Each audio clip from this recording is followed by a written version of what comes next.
Shut up! What are you doing? So we've got a fresh party of 5. 3 male, 1 female Caucasian, and 1 female black. And the troops are mean. Everybody against the wall. Come on, come on! Give them all the attention they deserve.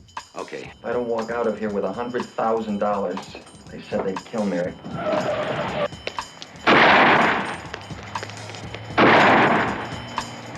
Officer down.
Think you can handle it?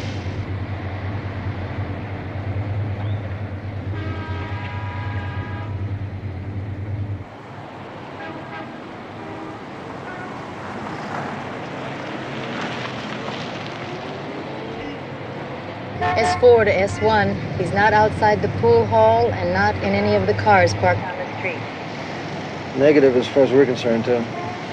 Maybe he went in the John. You want to park and go in and look? No way, man. The last unarmed honky went in that place was about 1937. And they still haven't found him. I think that was my old man.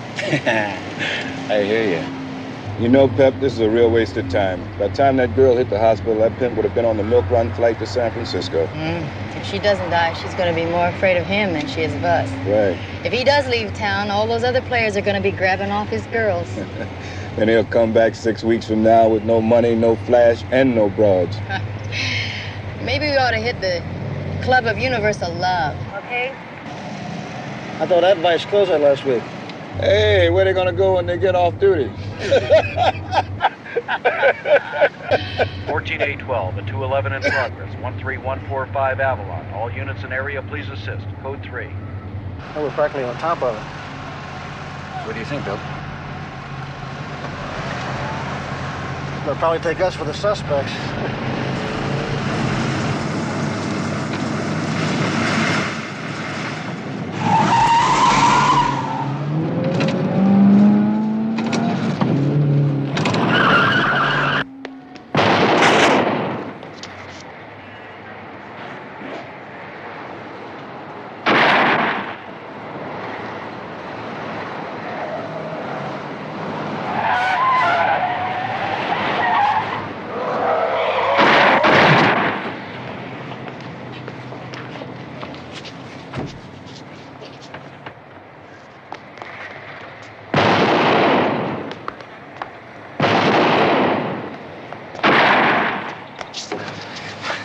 Crowley, criminal conspiracy.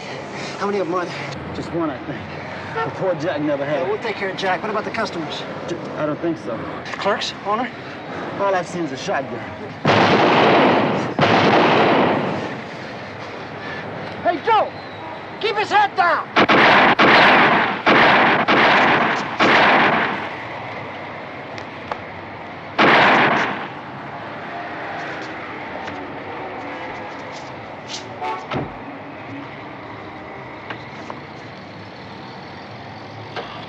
Officer down.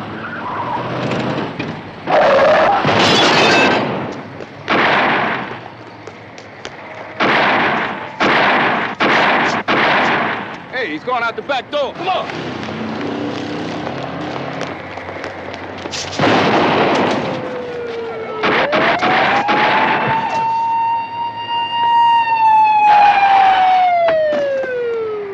Take it easy. Just take it easy. It's okay, Jack.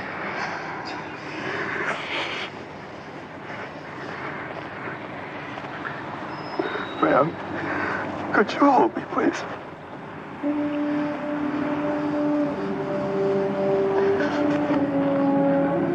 Ambulance is on the way.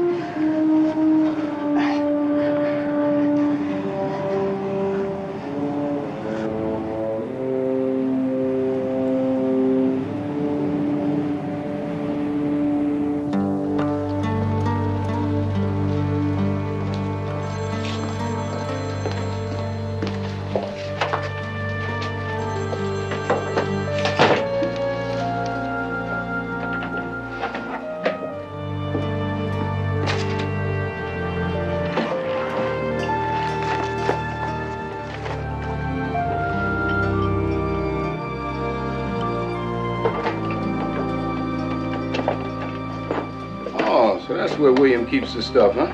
Well, that's for medicinal purposes only, Joe. You got the sniffles, Pep? It's not funny. No, it isn't. I'm sorry. Pep, you're gonna have to change out of this, you know? I'll change, okay? Right.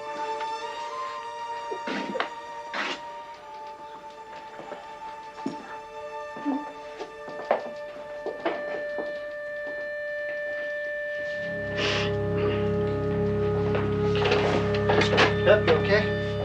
Yeah. I messed up my font. How old was he, Bill? He's 23. Was he married? Got a couple of kids.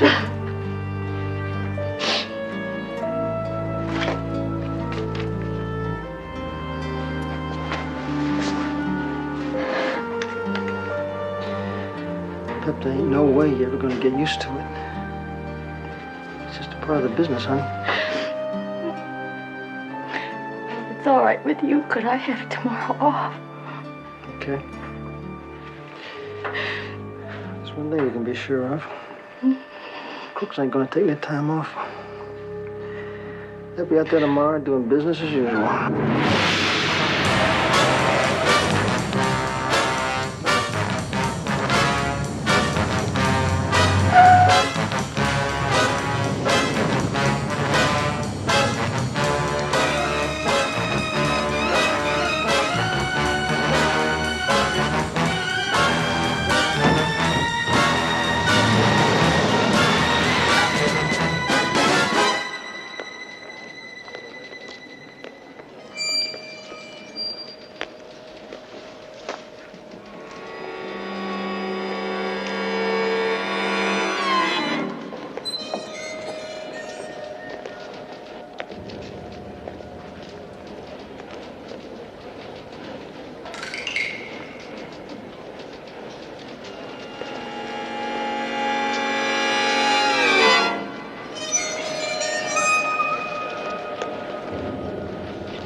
Step back from the cash, honey.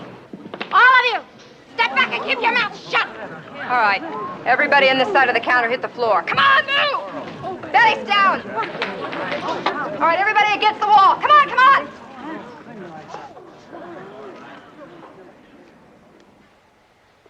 All right, everybody behind the counter back against the wall. Well, move! We'll blow your heads off.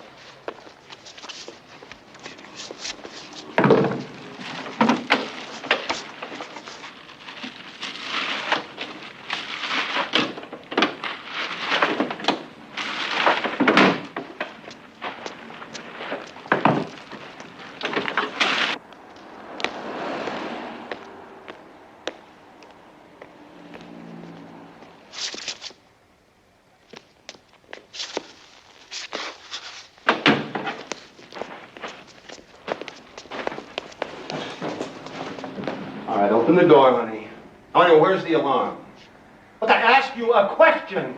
Over there. You stay right there.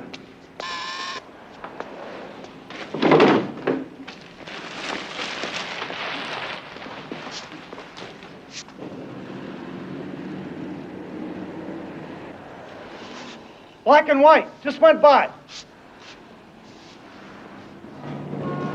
They go by all the time. They do, huh? Well, that's probably true. But we better take some insurance just in case. Okay, let's go.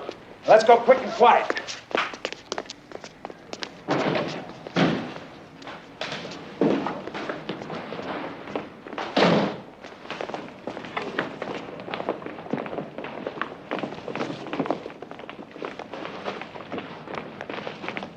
Come on. What's the matter? She hit the alarm. Who? Her stupid old bag. Just walked up to your desk and stepped on it. Forget it. Come on. Forget nothing. Forget nothing.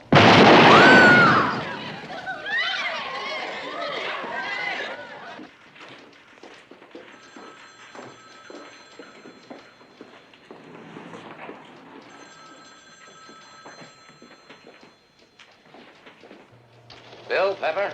Yeah, sir, we're late, sir. I asked Stiles and Royster to be here. Yeah, well, they're writing up a report on their court appearance, and the deputy chief's waiting in his office for it. All right. I wanted all your people to be here because I wanted to tell you that they didn't identify themselves in any way. They carried off the whole operation with almost military precision.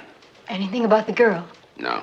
I suppose they still got her, or they deep-sixed her.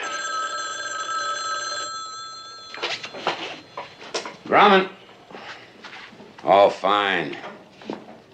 Did you run down the license plates? Well, freeze it. We'll send down some investigators and we'll ask for a team from SID. Okay. Well, we got one thing on our side.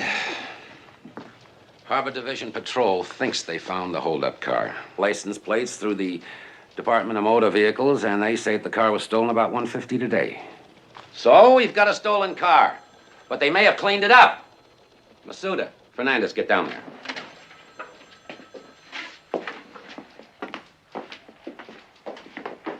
The M.O. is distinctive, but nothing seems to pop into my head that ties it in with anybody that's operative right now. Johnson? Well, I do know a couple of black ladies that used to hold up banks, but they are now deeply involved in the rehabilitation program at Corona. And I don't know of any black lady that tied in recently with 4 bad whites. So as you say, the M.O. is distinctive. So we've got a fresh party of 5.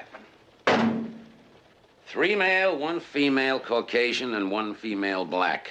Now, the leader is smart, and the troops are mean. So give them all the attention they deserve. Okay.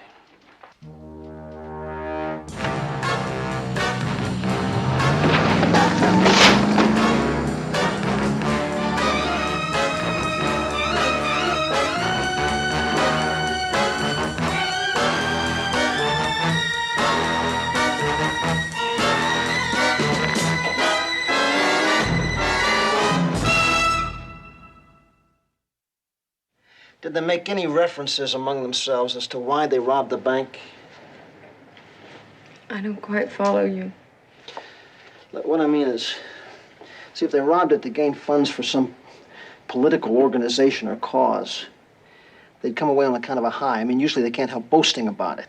They'd make references to the bank as a capitalistic institution, maybe the police as pigs, things like that. Huh. Nothing like that. Let's get back to the robbery, Joanne. You said the only time you saw their faces was that brief period before they blindfolded you, right? Yes. When they transferred you from car to car, did they walk you very far? No. Did you hear them talking about anything? No. I do remember going up and down ramps. Yeah, well, they changed cars in a parking garage. Joanne, I have some pictures here that were taken at the time of the robbery. I want you to look at them, see if you can identify anybody there. That must have been taken just before she shot Mrs. Carter. Well, that's certainly the other one. She's really beautiful, isn't she? Oh, yeah, she's a winner. Joanne, tell me now, did you ever see either one of these girls in the bank before? No. You sure? Well, I can't say they never were in. I just don't remember seeing them. What about him? No.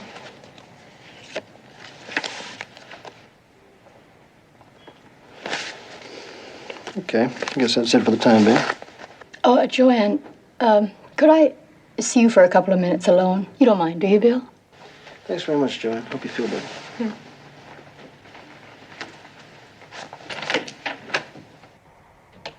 Is there anything you need? I'd be happy to go down to the drugstore on the corner and... No, I'll be going home pretty soon. Thank you, anyway. Okay, Joanne, you said that aside from holding the gun on you in the bank and pushing you around and transferring you from car to car, they never hurt you. No, they didn't. Is that true?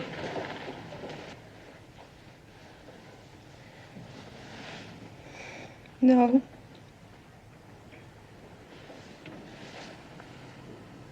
Do you want to tell me about it?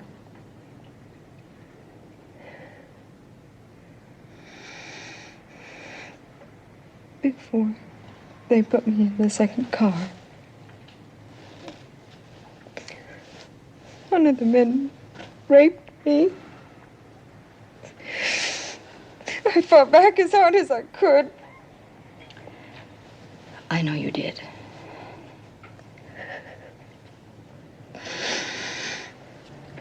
Joanne, you weren't blindfolded when he did it, were you? No. How did you know that? Because I'm a cop. And I could tell by your reactions that you knew what at least one of the men looked like. This rape thing, I mean, it doesn't have to come out, does it? You know, some people, I mean, I never hear the end of it. It might have to come out in court later, but for now, it's between you and me. Where were the other two men? The second car, I guess.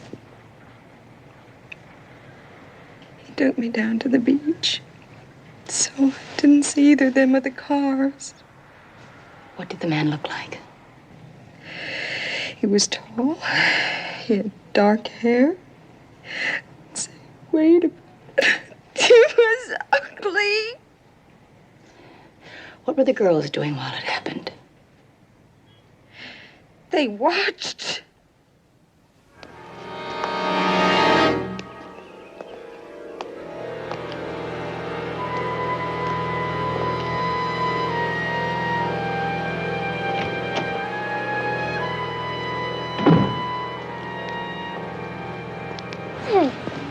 Morning, honey. Hi. Is your mommy home? Sure. Hey, what's wrong with the skate? I left them outside all night, and they're wet. Oh, no. Well, then we just have to fix them for you. Now, come along with us. Are you Jehovah's Witnesses? No, sweetheart, we're not Jehovah's Witnesses.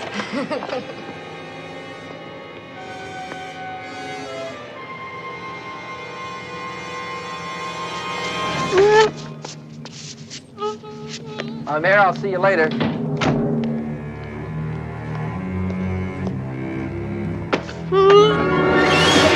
who the hell are you? Mr. Elliot, don't move. Keep your voice down and remain calm. Do you understand? Yes.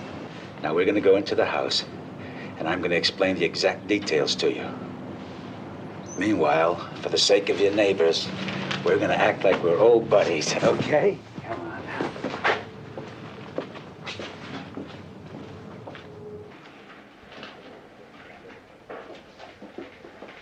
You want to see me, Sam? Oh, look, I know Mary wants a bigger house, but is this the way? Leyland, did you happen to notice a blonde girl over by the writing tables? No, but She and 4 other people came to the house this morning. If I'm right, she's the one who used the shotgun on that assistant cashier at Milford Savings. Oh, no. There's also a man in the parking lot. Originally, he was wearing a stocking mask. They blindfolded me on the way here. Now he's got tape across his nose, dark glasses, and some kind of yachting cap. Like, why don't I go to a phone or get an alarm or something? Don't do anything, please. If I don't walk out of here with $100,000, they said they'd kill Mary. And the kids. Yeah, but... All right, what do you want me to do? Well, I'm walking out of here. If anybody's really curious, you take them aside, you tell them what I told you. But stress the fact that my life and the life of my family depends on nobody notifying anybody until this horror is over. Okay. Now, what'll I know? I'll call you. Or Mary will. Or maybe the police will.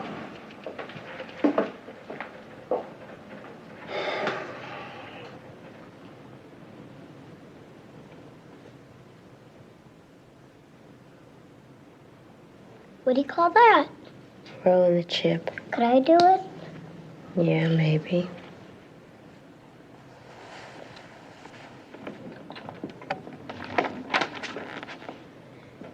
Hey, Sandy, you got to hold together, sweetheart. You ever get the wind knocked out of you when you're playing? Yes. Did you let anybody know about it? No. Why?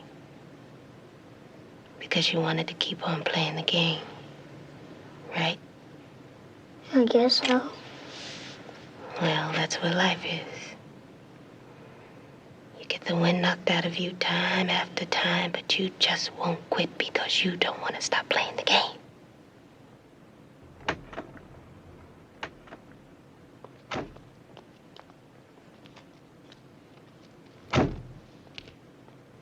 Come on, kid. Your daddy's home into the kitchen. Go. Get inside. Go. Daddy! Okay, you all did a good job. Does that mean that you're through with us now? Yes, ma'am. We're going to leave you and the kids here and take Mr. Elliott with us. Oh, no, not after all that you put It's all us right, through. Mary. I kind of expected that. We'll call you in about a half an hour, tell you where you can pick him up. That is, provided there are no sirens in the neighborhood, and we don't see any detective cars parked by freeway entrances. Okay? All right, let's go. Mr. Elliott, the longer we take here, the longer before you get home. Thanks for letting me have that moment. What do you think we are, animals? Ladies?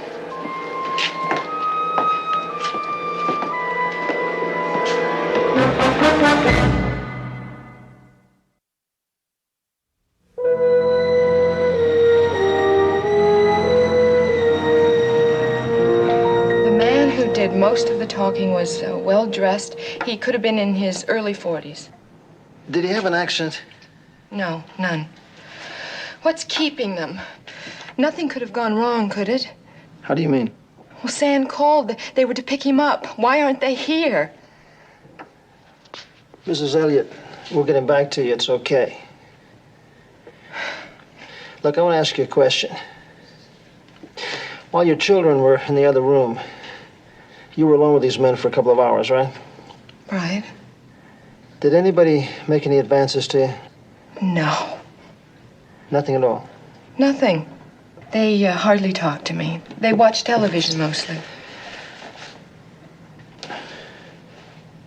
Did they seem familiar with the programs? No, they were trying to get a ball game from back east. They were flipping the remote. Wherever they're from, the channel numbers must be different.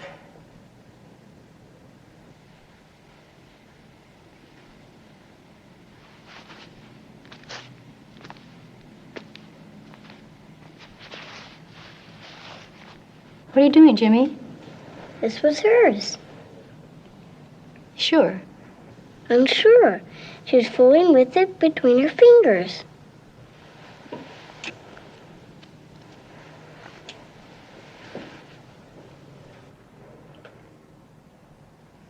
Like this? Hey, where'd you learn to do that?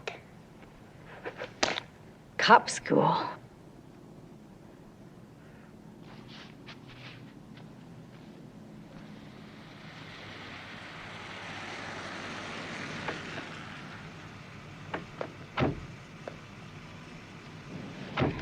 Your daddy's home.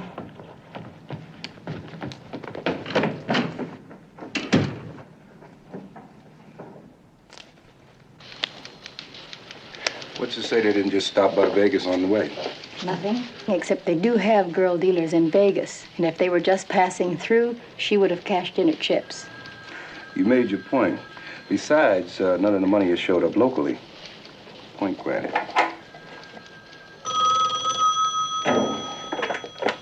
Crowley. Yeah, I've been expecting the call. Where? Okay, we'll get a team out. Yeah, and thank them for their cooperation. Orange County Sheriff's deputies just found the getaway car in Seal Beach. William, I think we've got it. The ball game? Right. Take a look. Mrs. Elliott said the two guys at the house were having trouble finding a ball game back east. Las Vegas and here, right? Now, at 10:20, you could start picking up the game between the Mets and the Reds on Channel 4 locally. But in Vegas, the network outlet is Channel 9, which is local programming here. So to be hitting the remote at the Elliott house, they'd have probably had to hit 9, 11, 12, 13, before they found what they were looking for. Sure. Okay. Pep, I want you to get Las Vegas intelligence on the tube. Wire photo them, everything we got in the way of physical evidence. Photos, sketches, MO reports, whatever we got. Also, notify the Bureau to start working on it from their end. Hey. And Pep, remember, with Vegas, it's always a gamble.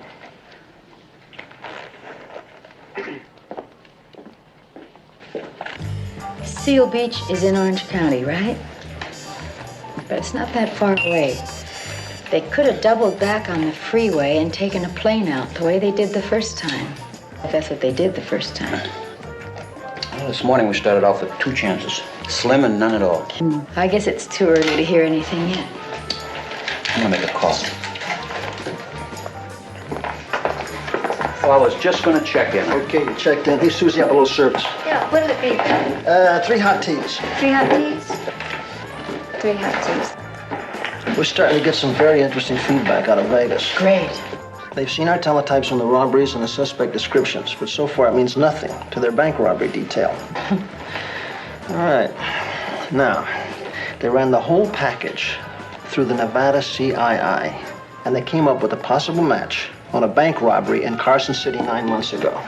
We're getting old. That was the one where they took the young bank cashier at his home? Dropped him off later in the desert after they'd hit the bank. Only there weren't 5, there were 4. There was no white girl involved. But one of the men did rape the wife while they were waiting for the man to come home with $61,000. You get an idea on any of them? Yeah, now that's the good part. They picked up a young guy catching a flight out of Vegas and hummed him in overnight. He fits the wife's description, only she couldn't or wouldn't pick him out of a lineup, so they had to kick him loose. Can we get his picture?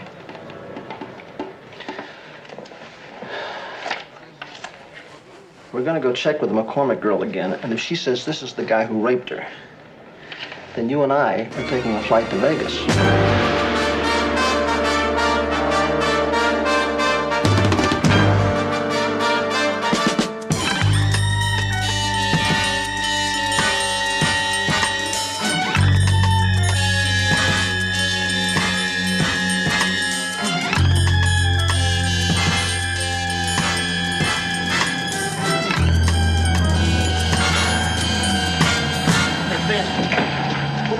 John Finner mean to you? He's an old flyboy gone sour. I think he made it as far as lieutenant colonel before they cashiered him. Oh, on what charge? Theft. Took everything with a plane. He ended up as a pit boss on the strip for a while. How about George Collins? The manager says they keep rooms 318 and 19. They're very friendly with Chambers. The only one he's seen tonight is Collins. Now, Collins went out and he came back a little bit ago with some papers and some groceries. They must be all tired out after a hard day's work. You want to get into it? You want to do the honor, Steve? You people made the case. It's your hometown.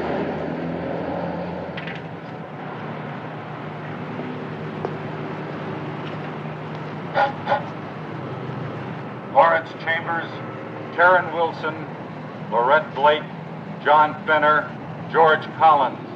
This is the Las Vegas Metro Police Department. We have warrants for your arrest. Come out one at a time with your hands over your heads.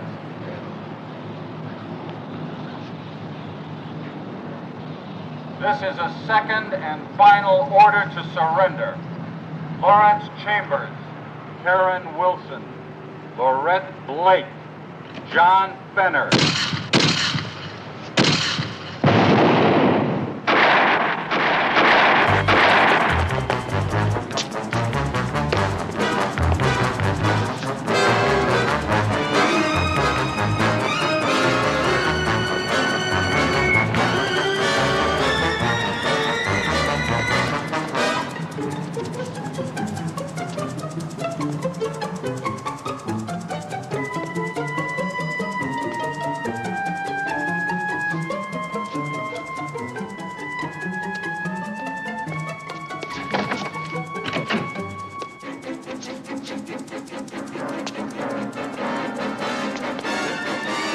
Freeze, turkey!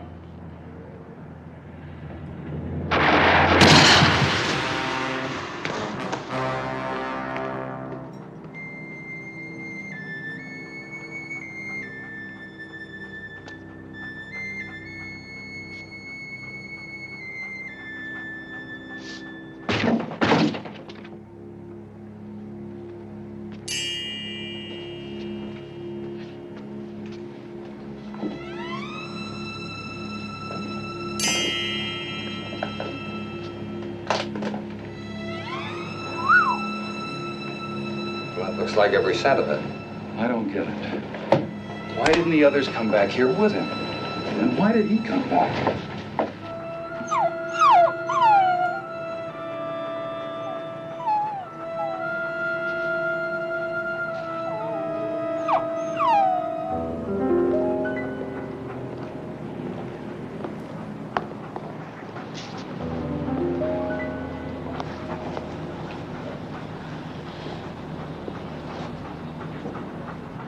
He came back because of his dog.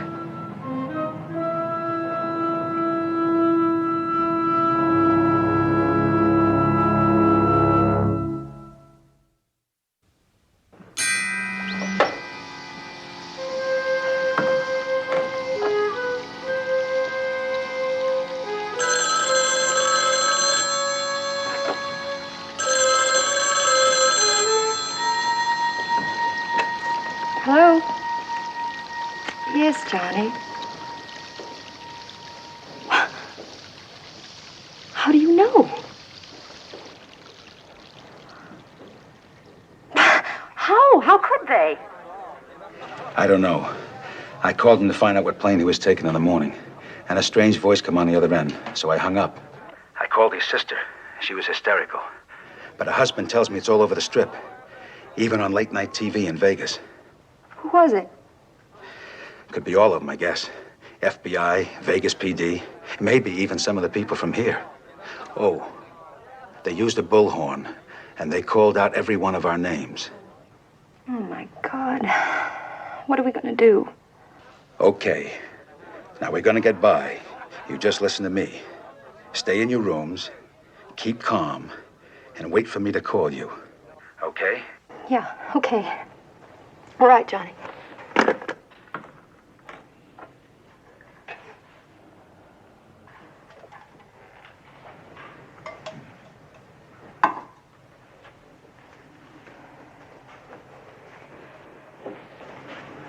What is it? They got George at the Falcon. Little cops all over the place, and they blew him apart. Grauman fed the sum total of the information we've gotten from the 2 local hits and the 1 in Carson City and the Patrick hit. Now, in this machine's informed opinion, there are 14 possible places they may hit. 6 of them are in the downtown area, 6 of them are in the western or beach section, 2 of them are in the valley. They're all to be staked out? Correct. Which one do we get to cover, and why? This one, because it's Patrick's first choice. Well, good morning. Now, did somebody explain everything to you? Yes, they did. Is that a southern accent I detect? No, that's a slight West Texas accent. Southwest Texas. You don't look like a banker to me. You don't look like a policeman to me. I'll go get my billy club.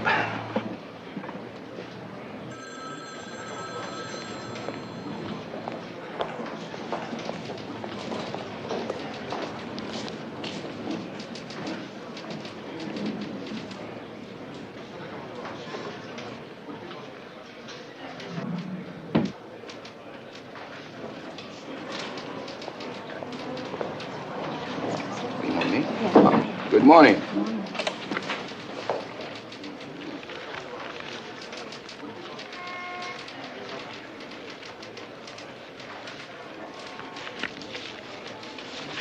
Thank you kindly.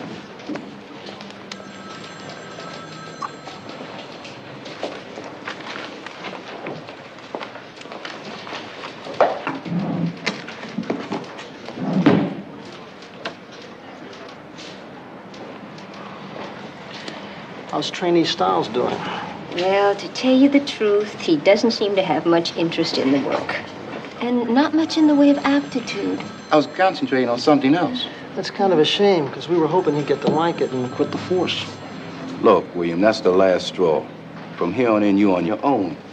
I've been holding him up for years, and this is the thanks I get. He's a real hold-up artist.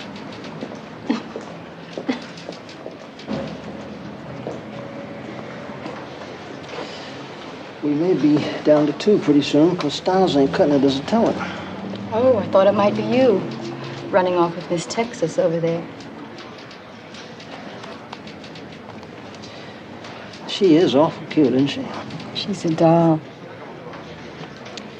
I just might let her roll me back down Marilla with her.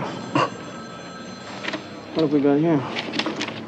Dear Clint Eastwood, although you refuse to answer my telephone calls and letters, I still feel... What happened to your romance with Paul Newman? Down the drain, just like the one with Gregory Peck. You have interesting friends.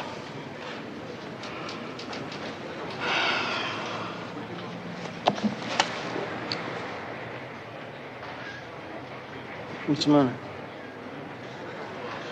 I'm not a complainer, right? Well, you have your moments. This is one of them. Playing sitting duck for those shotgun freaks is kind of creepy. I don't mind telling you, this is not my favorite assignment.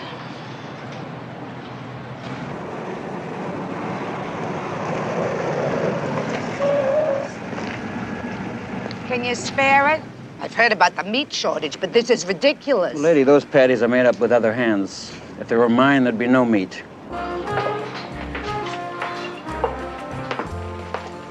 Damn, my feet are killing me. You might know the good white folks get to sit-down jobs. Well, don't worry about it. Royster's so tired he's home soaking his feet, worrying about sunstrokes. You know what I've been thinking? Yeah, that little blonde's 27 years old. I wonder how she'd like to spend a weekend in San Francisco with an affectionate and free-spending man of the world. Well, if that's what she's got in mind, that lets you out. 2 days, 14 branches, 86 men. Nothing. Sure, they know they're hot. But they may still want to make another strike. Mm-hmm. Thinking we may back off. Exactly. What's the rest of it? Metro has a vice presidential visit coming up. They'll give us 2 days and they won't give us any more. But Sid, they lost 100,000 when we got George Collins. Now, they must have had an alternate hit in mind. I say they'll make it, and then they'll go someplace to cool off. I just got through saying the same thing in the commander's office. And he said 2 more days. 2 more days.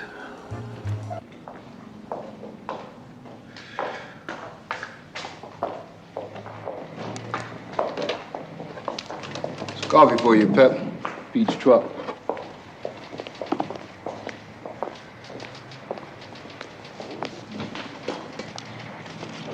Mr. Slater, Yes. is that a new girl? No, that's Anne St. Clair. She was off for a couple of days because of family problems. You want me to introduce you? No, I can do that.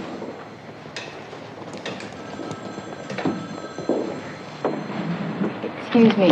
Oh, I'm Pepper Anderson. I don't know if you've been briefed. Oh, yes, I do know. My friend Margie explained everything. Good. Now, chances are nothing will happen. But if it does, follow the instructions exactly. Oh, well, that seems simple enough.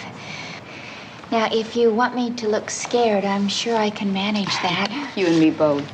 These are the 4 people we're looking for. I've seen her. The black girl. Here in the bank? Let me think. Customer? No. Maybe she came in to cash a check. No. Yes, that's it. New accounts.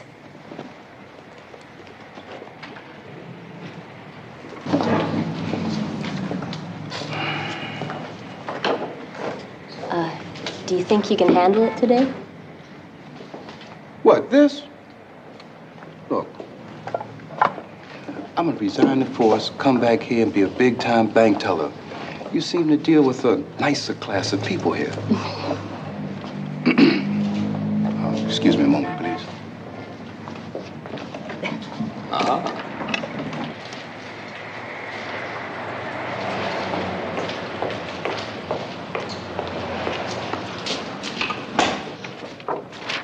Oh, here it is. She did come in a few days ago. I took her application, but I almost threw it out because none of it checked true. The 16th. That's the day before they hit Patriot Savings. Does that mean... It could.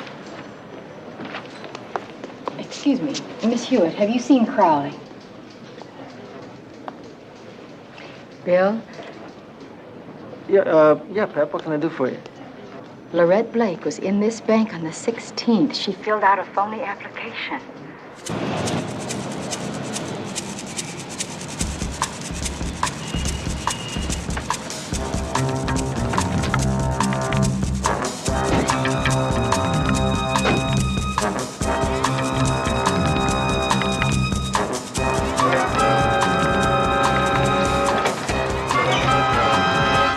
Royster here.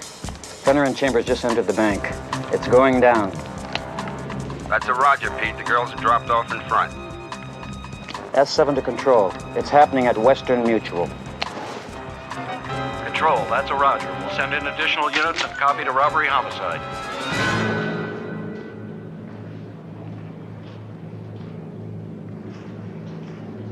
Good morning. Yeah, good morning. Come on, back against the wall. Everybody back against the wall. Get back. Oh, you too. Come on, move.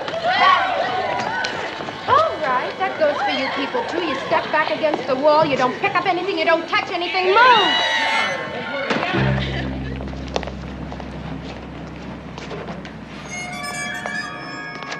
Open it. Open it. Get back. Get back.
know me, don't you, Bright Eyes? No. I mean, I'm not sure. Be sure. I did a whole number for you a couple of days ago. But relax, I'm only going to make one withdrawal. Yeah, I just sat down right here and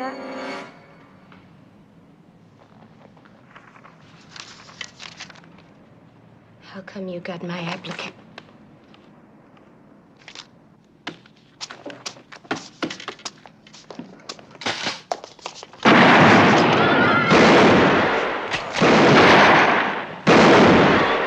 That'd be very foolish.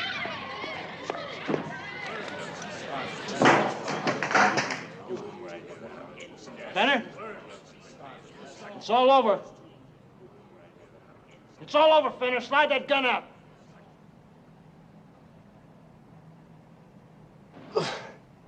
Slide that gun out.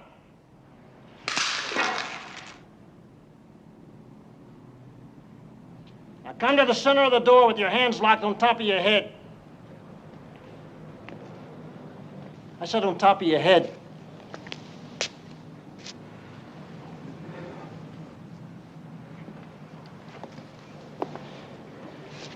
Down on your knees.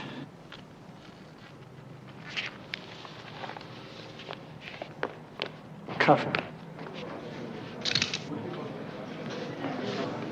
How is it, Joe? It hurts like hell, but I'll live. We'll get you out of here in a minute. Hang in there, buddy.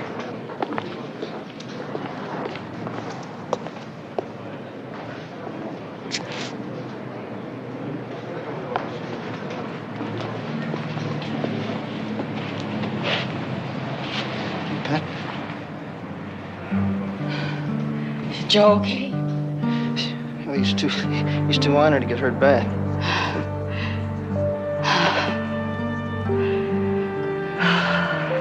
Take it easy, kid. Something like this doesn't happen every day. Maybe. Someday. Sometime. I'll be able to accept that.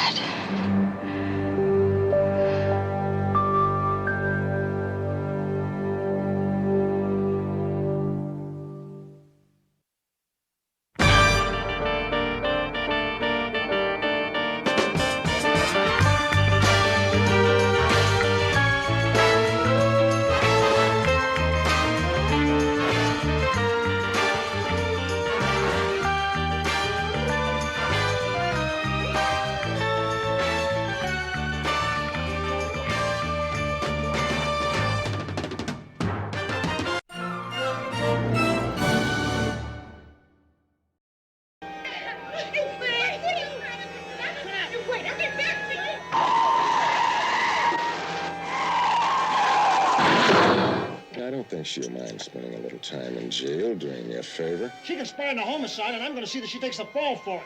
You don't know, Maury, and I do. He wouldn't kill you, would he? Snitch! I'm going to get Ziegler if it's the last thing I ever do. Bill!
don't know.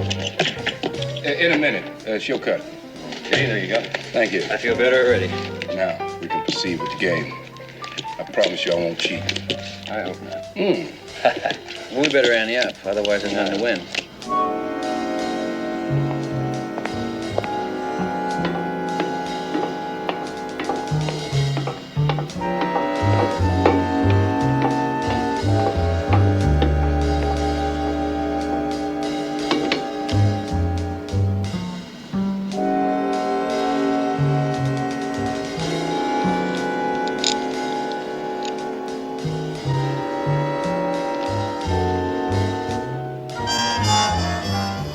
There it is. Stark was spotted by airport intelligence deplaning from a Detroit flight Monday morning. And we hear about it 4 days later. What the heck are they using for communications? Pigeons? It got misrouted, Bill. I tell you something, if Maurice Ziegler's planning a hit on his ex-bookkeeper, this is just the turkey he'd get to do it. Finley ought to be safe for the moment. There can't be more than 6 people who know where we've got him holed up. Are you kidding? He's got a bigger budget for snitches than we got. Oh.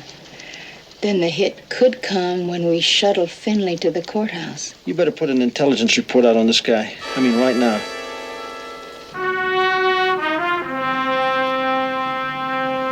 It's on you.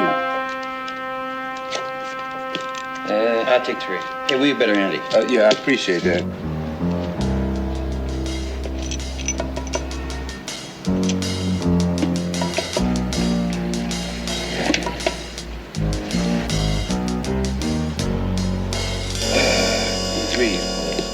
Off the top.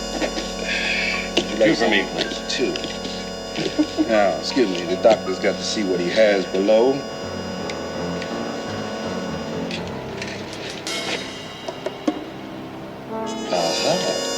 I'll take one, gentlemen.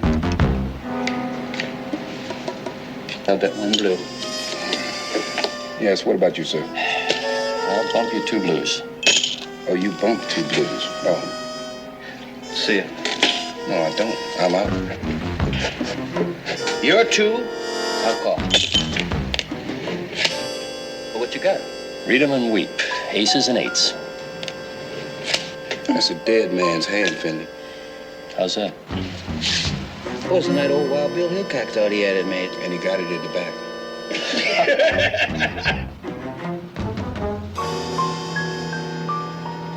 I don't believe either of you, but I'll drink to that.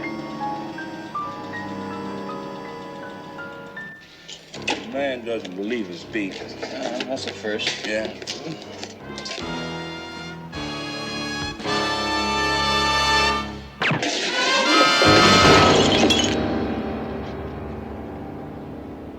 Yeah, as soon as you guys call, we put immediate roadblocks on all the bridges.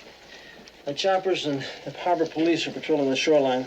We definitely got Stark holed up on that island. Come on, let's get at it. Okay, well, when did he check in? Was he alone? Uh-huh. That's all, huh? Okay. All right, I'll get back to you. Thanks. Bill? I might have something here. Huh? Bill, I got something, I think. Something besides those beautiful blonde beery eyes? Considering how tired I am, I'm sure they're bright red. I checked out hotels and motels. Would you turn that thing off? I've checked out hotels, motels, and reasonable facsimiles within a 5-hour radius of the island. There's one called the Churchill Arms, kind of snazzy, with one very interesting guest. How interesting? We only checked in a few days ago. He's hardly gone out except for a couple of hours last night. And he's made a couple of calls to Detroit, Michigan. Could be something. What's the name of that hotel? The Churchill Arms on Ocean Avenue. The man's registered as Dolan, 404. Is he in? Yeah. Thanks. You're welcome.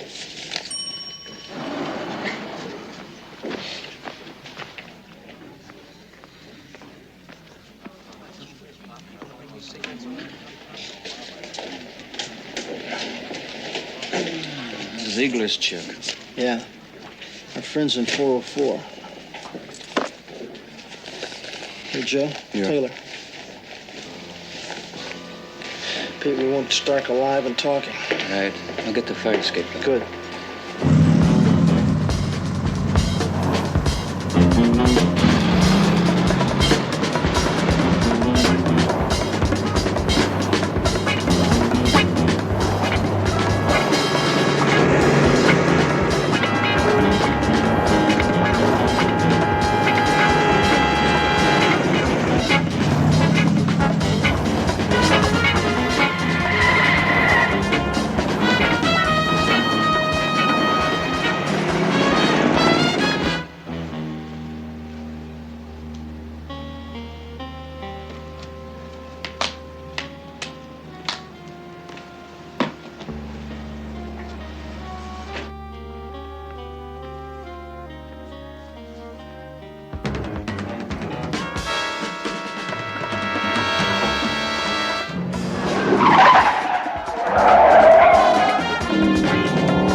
Police officer, open the door.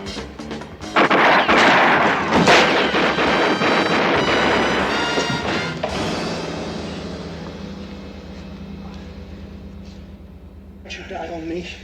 Call an ambulance. Hey, Pete, get up here. Police emergency. This is Sergeant Anderson. Request ambulance. Churchill Arms, 657 Ocean Avenue, room 613. Right. Smell it. What's that smell like to you? Cologne. I think it's 812, but I'm not sure. Is he still with us? Yeah, so far. Yeah. Yeah, Joe. I told you to Taylor, not Buster. Just try not to fall in till I get there, okay? If he comes to, try to get a statement. Pete, you're with me.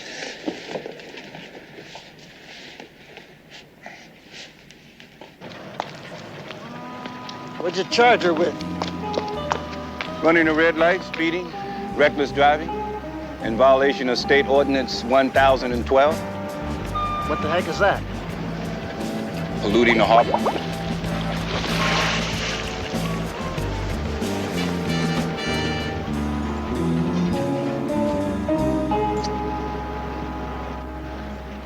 What payoff?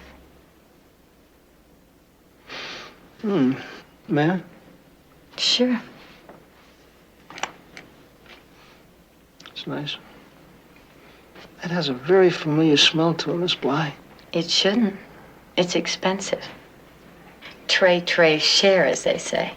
And it's Benny. I don't like formalities, especially with attractive men. Jamais, as they say. Okay. Benny, See, that's better. you know that this has the same smell as the payoff money? Proving what? Proving that you carried the payoff money in your purse. Didn't you? My, aren't you the detective? But you're wrong, Shylock. Sherlock. Sherlock. That's better. But you did carry the payoff money in your purse, didn't you, Benny? Mr. Stark happened to adore my cologne, and so I bought him a bottle of it for Christmas. Well, then how do you explain this? I mean, is this a birthday present to you?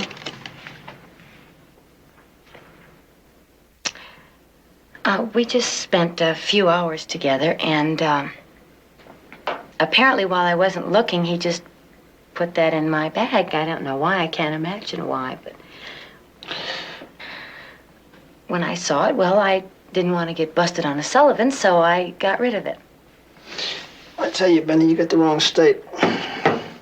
See, the Sullivan law is strictly New York. Oh, they don't have one of those out here in the boonies, huh? You're not going to tell me anything, are you? I already have.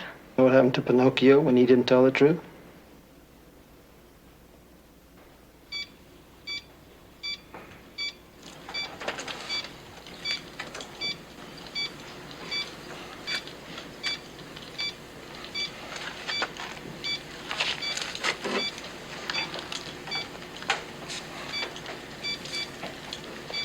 So, all we still got on old Murray Ziegler is a big fat nothing.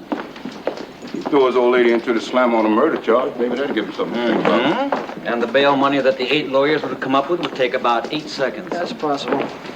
In the meantime, Stark's still in the ball game. Ballistics phone said that bullet they took out of Finley came out of Stark's gun. The complexes are slowing.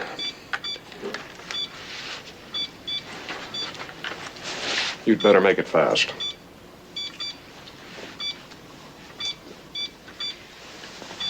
Mr. Stark, I'm a police officer. You are going to die. With that knowledge, please understand that any statement you make will have overriding validity in a court of law. Now, will you tell us who hired you to murder Arthur Finley?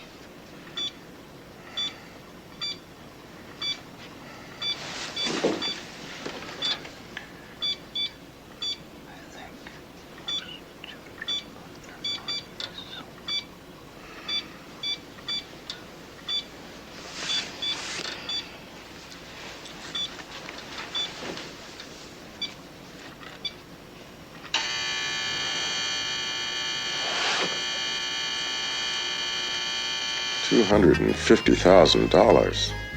Maury, I was fortunate to get any bail set at all. Anyway, I doubt if we can make bail on her. What do you mean by that? Her probation officer contacted me after we left court. Said they're going to violate her probation. Where'll they put her? Well, she's just like a sentenced prisoner. She'll go to Browder for women. It isn't half bad, considering. Look, Maury, one charge is akin to first-degree murder. So, what do you advise me to do? Well, we can try to bail her out, get her probation hold dropped. And fly her down to Rio for a while, huh? If she's out on bail, she sticks around. Look, Wilson, Jenny's crazy about me. Don't forget, I took her out of that hillbilly joint and put her on television. Got her a record contract in Nashville. You've been very good to her. The way Benny feels about me, I don't think she'll mind spending a little time in jail doing me a favor. I don't know, Maury. Well, I do. Now, if you'll excuse me, I'd like to finish my massage. Well, Maury Ziegler's opened the door for us. And Leanne Pepper Anderson can go through it if she wants to. You can go right through that door, sweetheart. What door is that? Oh, one fitted with those little steel bars. You know, Miss Blythe's gonna be hurting in that hole. That's right. She's gonna need a friend. Like Leanne Pepper, what's her name? Taking her on and holding her hand, trying to get to blow the whistle on that mean old Murray Ziegler, the man who put her there. I think I hate you guys. I know I hate you guys. I am positive I hate you guys.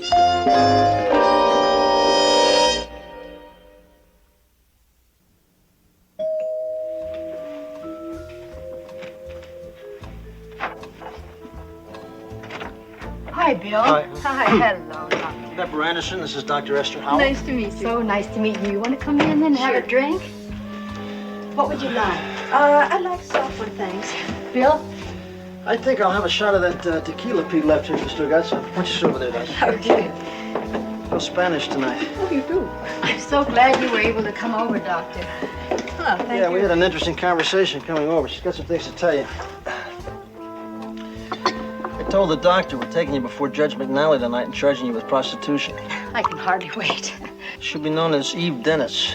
We've already tipped the judge off to give her 60 days in women's jail. I see. See, what we'll do is we'll put her in the lockup. She'll be seen by the sentenced prisoners. That way it'll help launch her cover. Well, I think it'll also be helpful in that it'll get her into the role, too. Oh, should I be stepping up my Stanislavski? Well, it couldn't hurt. Listen, don't make jokes. Dr. Howell here is the leading authority on female penology. I'm serious. Well, Pepper, we have made a study that could be helpful to you. We've studied jailers and convicts, and Well, they're both in the same environment. As you know, there's one overwhelming difference, and that is that the jailers know every minute of the day that if they choose, they can just walk out. The cons know they can't. But the strange thing is that this affects the very look in their eye, their whole attitude, even the way they carry their body. And, well, this goes double for a fish. Oh, yeah, I heard that, and I can't remember. Fish is what they call a new con.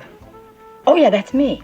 Yeah, that's you. And there's one thing these gals hate more than anything in the world, and that's a snitch, an informer. You better not forget that. What else shouldn't she forget, Doctor?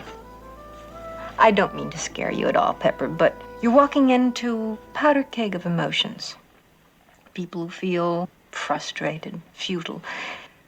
You've got your ideal base for violence to occur. It could be fatal.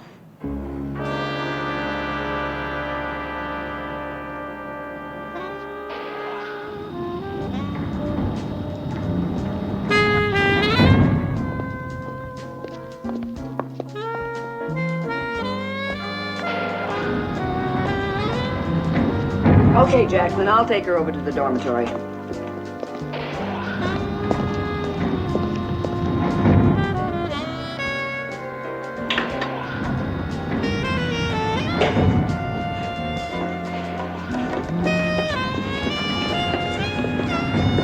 Ooh-wee. Look at that. See, look at that action. Hey, baby, you seen any good tricks lately? When you get through with this one, you better check in on Sally. She's at it again. All right. Hey, Josie, look what's coming. Hey, Jocko. Who's the new fish? Eve. Joe's a trustee. She'll help you learn the ropes. Sure I will. Thanks. This is your room, Eve. If you want nice things, you can make them in sewing class. I'll take these. Obey the rules. You'll get along here just fine.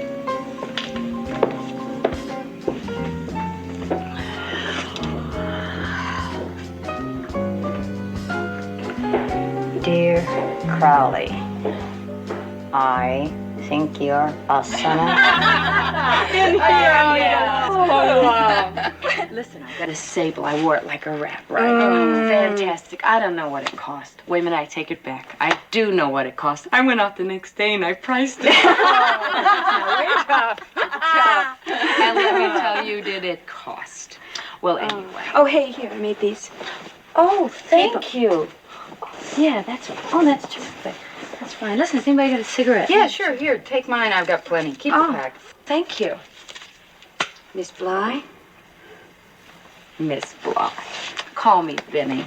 Listen, like the man said, we're all equal under the law. Yeah. Some law. Yeah, that Benny's really got it hacked with that old man of hers. Ooh, you better believe it. Ooh. I'm gonna get me some of that action. Honey, you would need some blue contact lenses and a hell of a lot of bleach. Yeah. No, I really mean it. I'm gonna get me an old man. I'm gonna get out of this hole. I'm gonna get me some furs, some diamonds, do it all up. Yeah, aren't we all? Take it easy. Yeah. All right. What's good about it?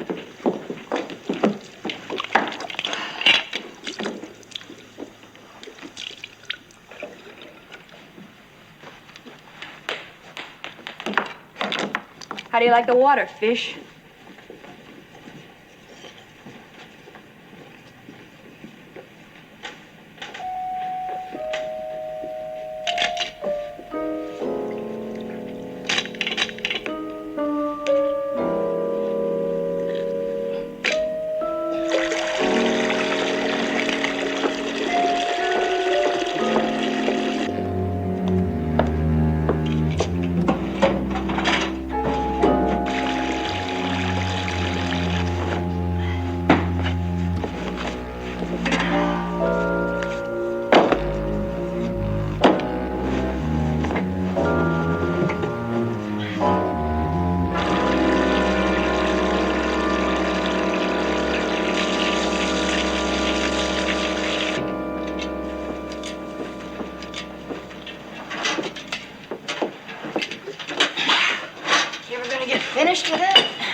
to give me a break. Listen, tell Bill to stand by. Happens tomorrow.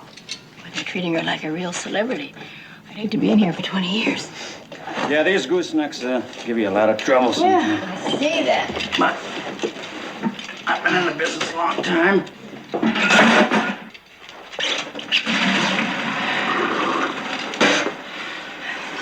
No carrots, please. She means yes, please. Hey, do you mind?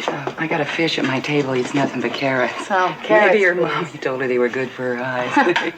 Hey, Eve, I'm taking you under my wing. Oh, what do I do, cluck? Oh, listen. Without Mother Hen, a cute little chick like you is fair game. Okay, where do I roost? Just follow Mother Hen. Oh, yeah? My dad has this Tennessee accent. What did he say? So what is he talking about?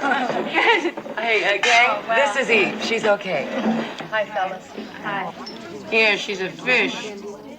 Come on, Corinne. I said she's okay, okay? Oh, la-di-da. Big Mouth over there is Corinne. That's Dolores, Ann, Edith, and our very own superstar, Miss Benny Blige. Hey. She once did a guest shot on Hee Haw. Oh, yeah? Give her your carrots.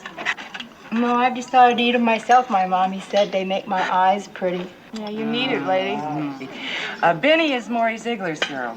Was. Shut up. Don't talk to me that way. Listen, I know who I'm talking to, and I said, shut up, darling. Don't hand me none of your honky trash. I ain't your darling, just like you ain't Ziegler's darling. Not no more, baby, not no more. Let me tell you something, baby. You've had it with him. You're nothing to him. He's got somebody else. I know that. We all of us know that.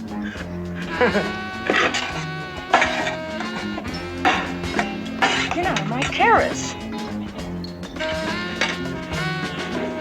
Excuse me, girls.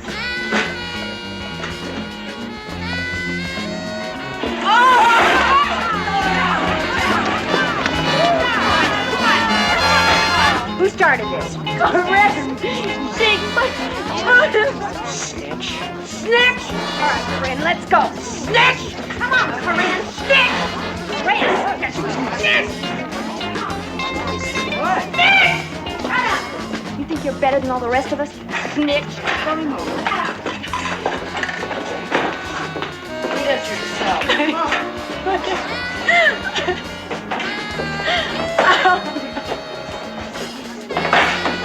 Miss Benny Blige. There's sure something rotten in here. I kind of like that pillow. Take that to my room, will you, girls? Stinks. Have it. Yeah. Where again? Oh, No, you gave them to me. Please, next time you keep your big mouth full of carrots, snitch.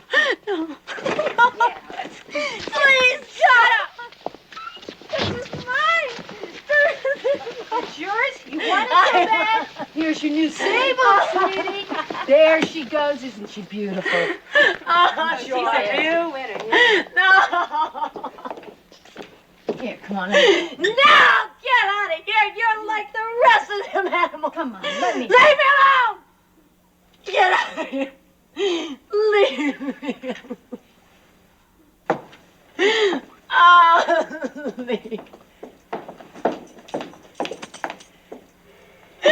What do you want? You're too late! Come on, come on.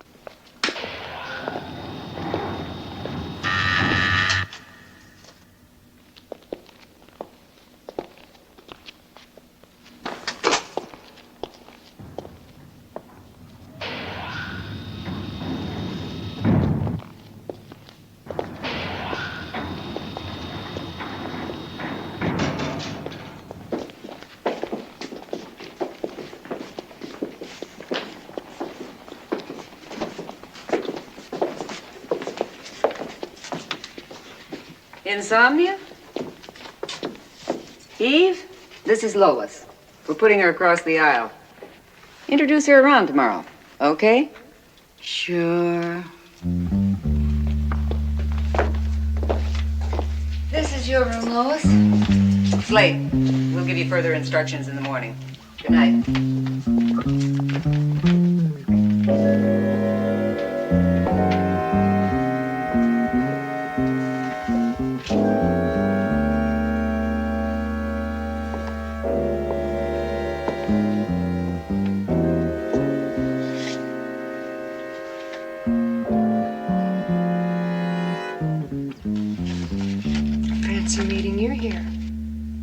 Sergeant. The name's Eve Dennis. But you tell it to all the girls. Well, I'm gonna tell him different. Cop.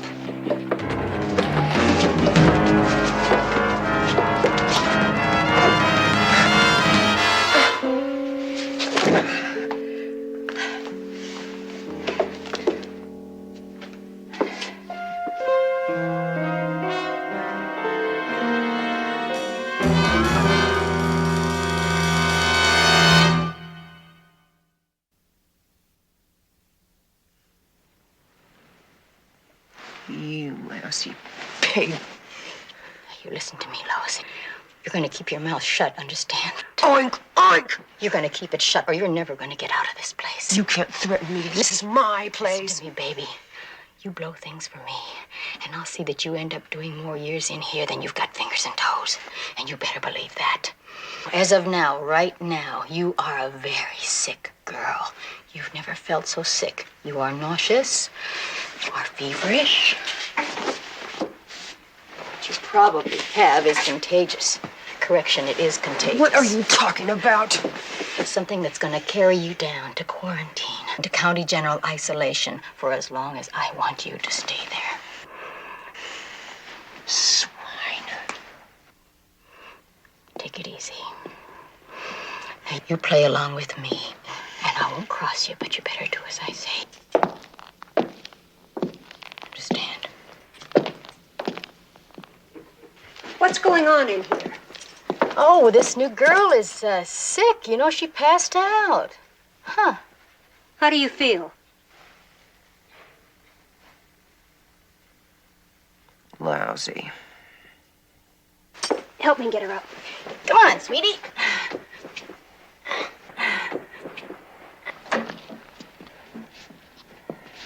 Now what? Well, we just thought we'd drop by. Borrow a cup of sugar? Listen, I may be locked up in this hole, but I still have some rights. And one of them is I pick my visitors. Well, Benny, you've had time to think. Oh, yes. We go to the hairdressers and reread Hemingway and listen to some of my favorite Hank Williams records. You sound like you like it here. Love it. Well, that's good, because you're going to be here for a hell of a lot longer than the 2-week package tour, let me tell you. I mean, I hope you realize that that little meeting you had with Stark suggests both conspiracy and premeditation. And premeditation means murder one. And tell her what that means, Joe. Gas chamber. Come on, Sarge. Let's not scare the little lady to death. This little lady conspired with the killer. Why don't you take it easy? Easy, listen. She conspired on a homicide, and I'm going to see that she takes the fall for it. Why don't we give the lady a break, huh? Why don't you let her make a deal with the DA? It's Maury Ziegler we want. Hey, you know something? Your hard cop, soft cop routine's got whiskers. I want to see my lawyer now.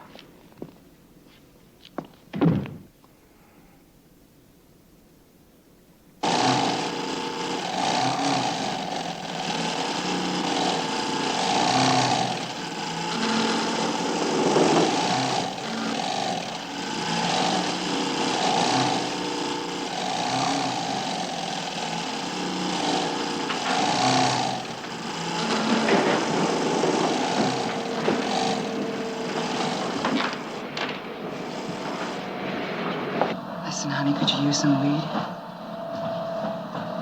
Got some? Yeah, Benny's too. Or if you want some junk, do you use it? No. Okay, girls. Let's get those little wheels spinning.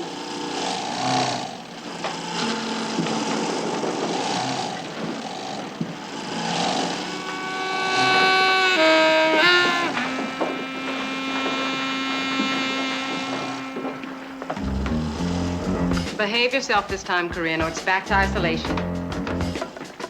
Jonesy, I want to talk to you. I'll be back in a minute. Don't rush it on our account, baby. Pig. That damn hole because of you. Damn snitch. Fix your mouth. You know, people with big mouths get hurt. Matter of fact, I think I'm gonna fix your mouth right now.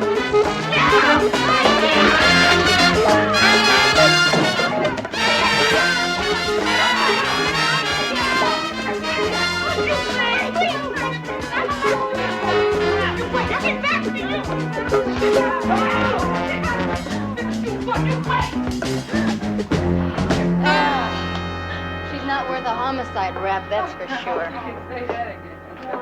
Damn snitch. Broad. You know what I like? Yeah. Come on, I'll help you.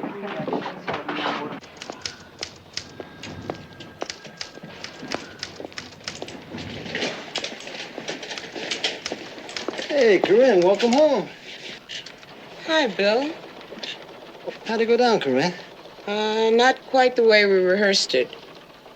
What do you mean? I nearly strangled Pepper, and she almost busted my shoulder. Well, that's what you call realism. I'm proud of you. You know what you sound like? Like the manager who told his beat-up boxer, he hasn't laid a glove on us, kid. Listen, if you promise not to strangle me, I'll show you a couple of holes that even Pepper doesn't know about. Or else. Now, you tell Maury that. Take it easy, Benny. I won't. I mean it. I mean it! Are you all right? Yeah.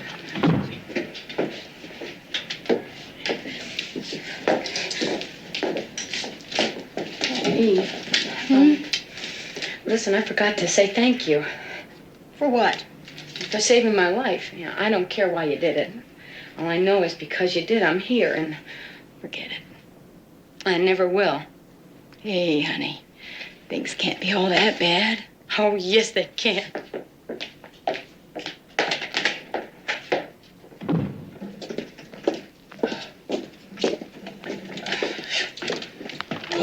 What'd you do, blow a fuse?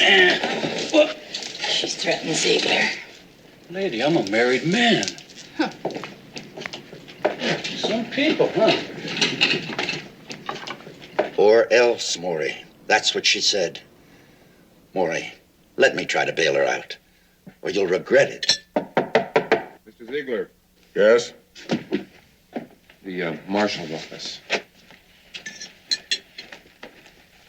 Are you Maury Ziegler? That's right. I'm from the marshal's office. I have a subpoena for you.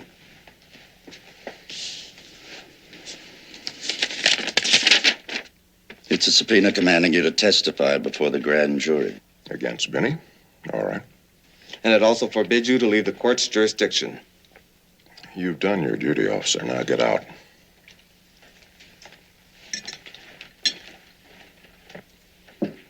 Maury, if you want my advice... I don't.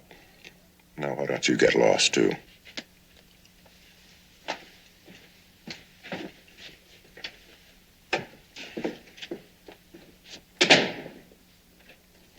Mr. Ziegler, Al Miller mentioned some broad sending that place on a narc rap.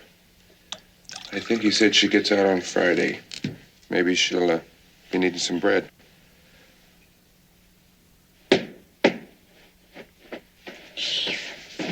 Yeah.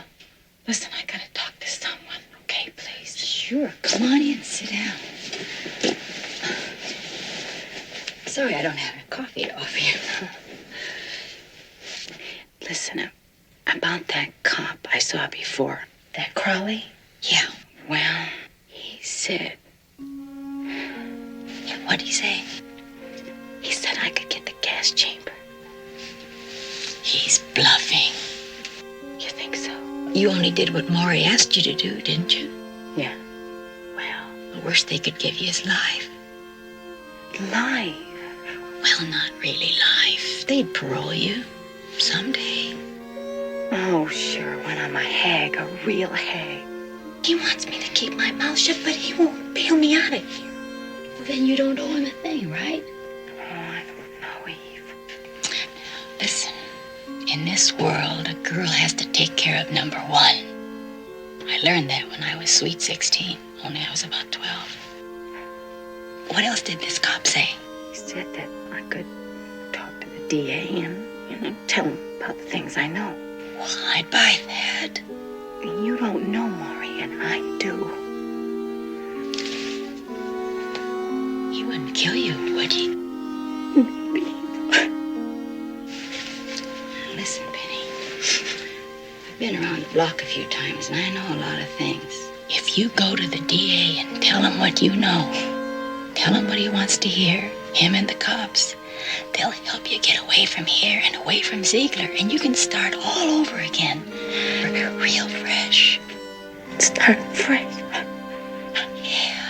beautiful words suddenly fresh. Like spring, rain, and lullaby.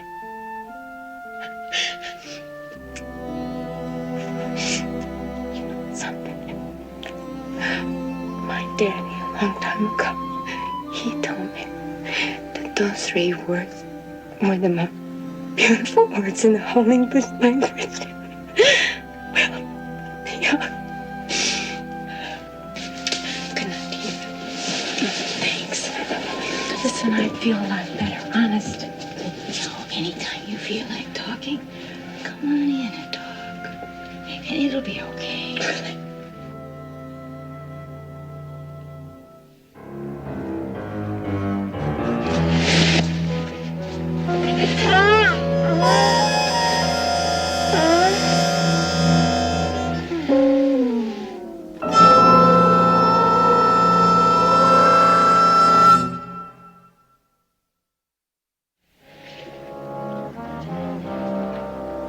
Well, that's one way to get out of this joint.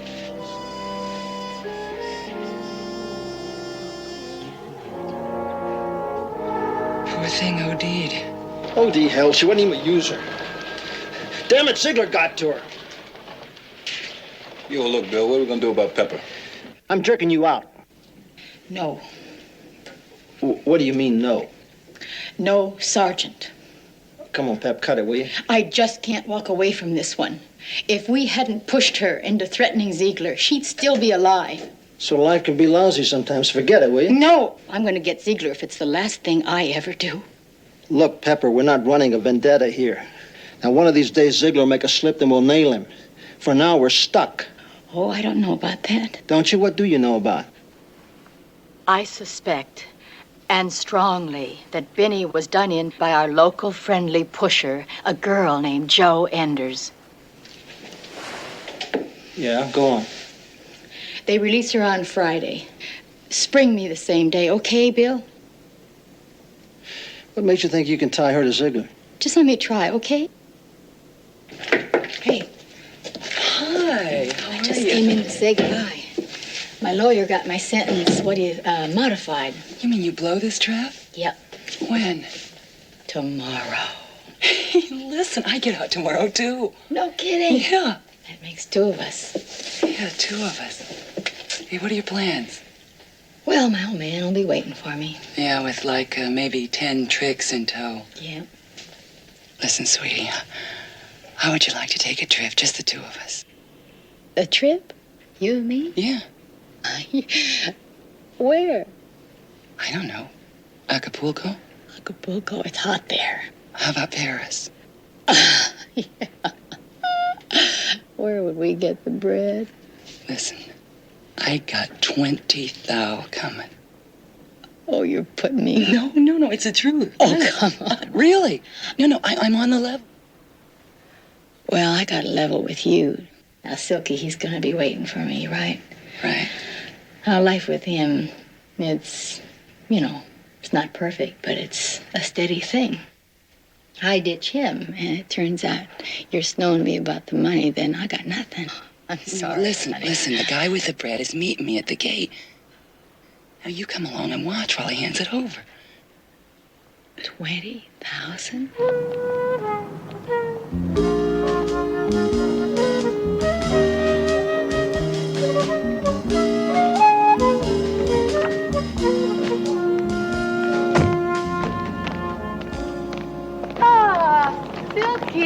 Hey, baby, how you doing? Okay, great to be out. This is my pal, Jo. How you doing? She's gonna take me away from it all for a while. No, she isn't. Look, I paid a lot of bread to that shyster to spring you. Hold on. Hey, wait a minute. What's the trouble? This pimp's making noise. Come on. This is Eve Dennis. She helped me out with that little chore, you know. Come on, girl. Come here, girl. Hey, come on, Silky, take it easy. Get lost, Pop. Hey, what you... Come on, hey, Silky. Silky, come on, I wouldn't cross you, man. I'll call you. You owe me. I won't forget it, baby. I'll see you again, Smack. Okay, man.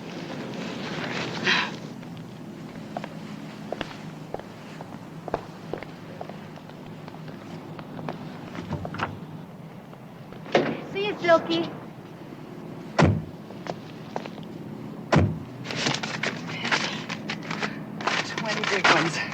you believe me now? It's not enough. We want another 20. Or else what? Or we blow whistles, don't we, Joe? Eve, are you freaked out or something? No, and I'm not afraid of this creep either. He's just a stooge for Maury Ziegler. What do you know about Mr. Ziegler? Well, I know he's paying Joe here for dusting his girlfriend. Oh, she didn't get that from me, honest. Baby, you want to know something we can all do without you? It's a heat away, dummy. I got this friend. She doesn't hear from me by 6. The cops move in on Ziegler. Oh, I didn't know anything about this. I gotta make a phone call. No phone calls, lover. Just take us to the man with the bread. He's not gonna like this. You'll like it a lot less if you don't.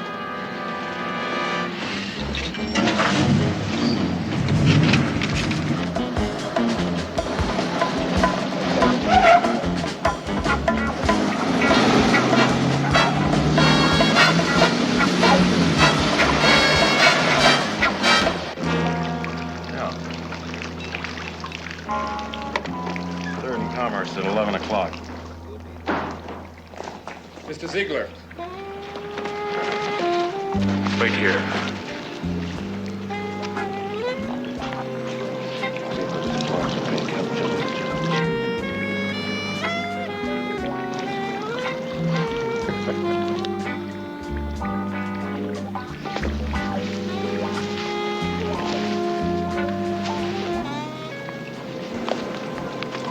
You got class. Maybe tourists, but class. And I like that. Robert, get the ladies a drink. 20,000 more, huh? Mm-hmm. You've got it. I like your style.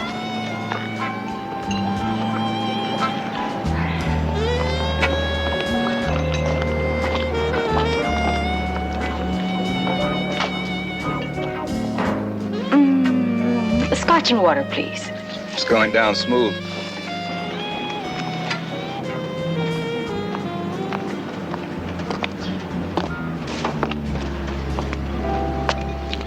And 20 makes 40. Thank you. Aren't you gonna count it? I trust you. Thanks. Come on, Joe. What about this girlfriend that's waiting for you? Don't you think you ought to call her and let her know everything's all right? Don't worry about her. She's probably not even home yet. Call her anyway. Well, let's see, what time is it anyway? She usually doesn't get home till 5. Go ahead and try it. She's probably got a nice boss, and he gave her the afternoon off. Sure, why not? Oh, hello, is Francesca there?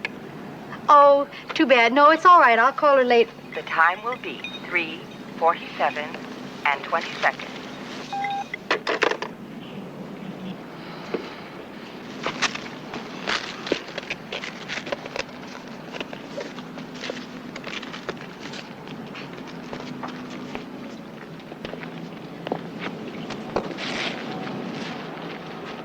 Lose them. Permanent. That's it. 12:50 today, 3 move in.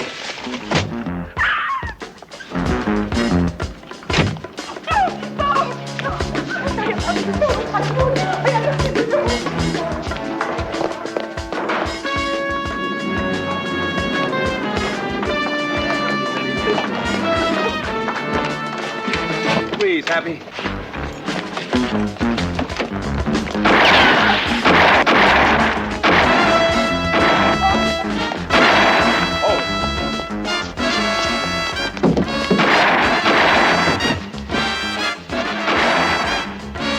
Stop, Crowley! Freeze, Turkey! Freeze! Over here.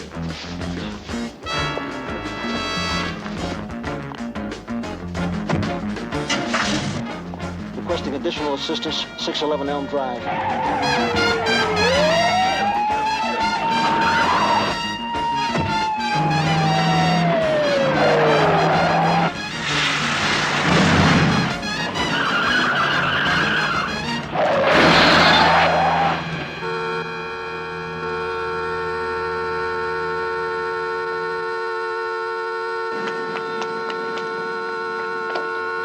Bill, you okay?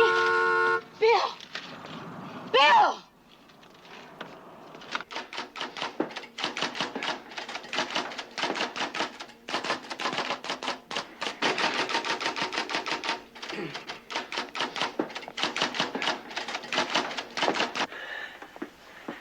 When you finish that report, I'm taking you to the movies. Finished. What's up? Nothing's up. I'm taking you to the movies. What, it's a scary movie? You're afraid to go alone? No, it's an oldie with Patsy Kelly and Thelma Todd. It's all about this women's prison, and you're gonna love it. Oh, it's right you down your are alley. rotten. Rotten. Even beat up, you're rotten. I don't know. I got these passes. Oh, that's different. Anyway, it's a preview.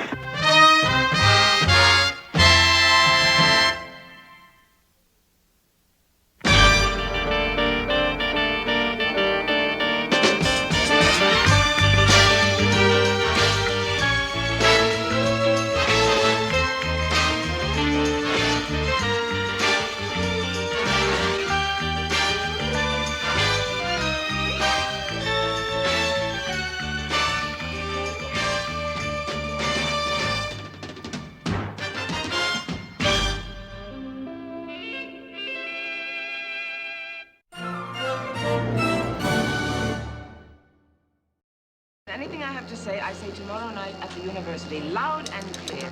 Horace Sanders. Comrade! I am happy to be with my... Please, hold it! That's what they want, for me to quit. The threats haven't stopped. I thrive on threats. I don't like you either, Cora. You don't have to. I'm not your cleaning lady, Sergeant. Get her out of here!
You bang on the door, round us up at 5 in the morning like farm animals.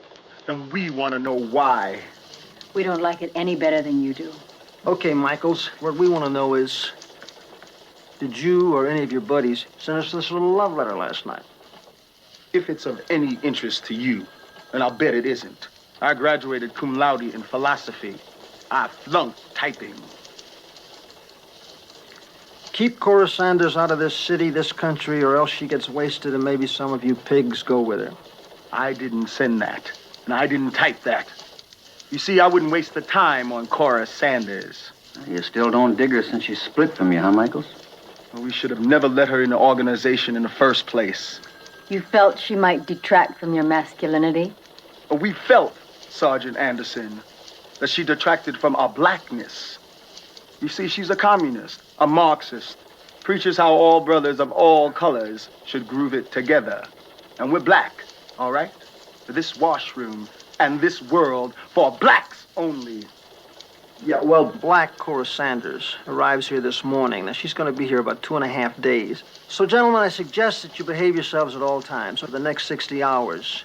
You, in fact, your whole little organization is going to have a little company on your tails, making sure that those tails keep the hell out of our way and out of Cora Sanders' way. Does everybody get my message? What else is new?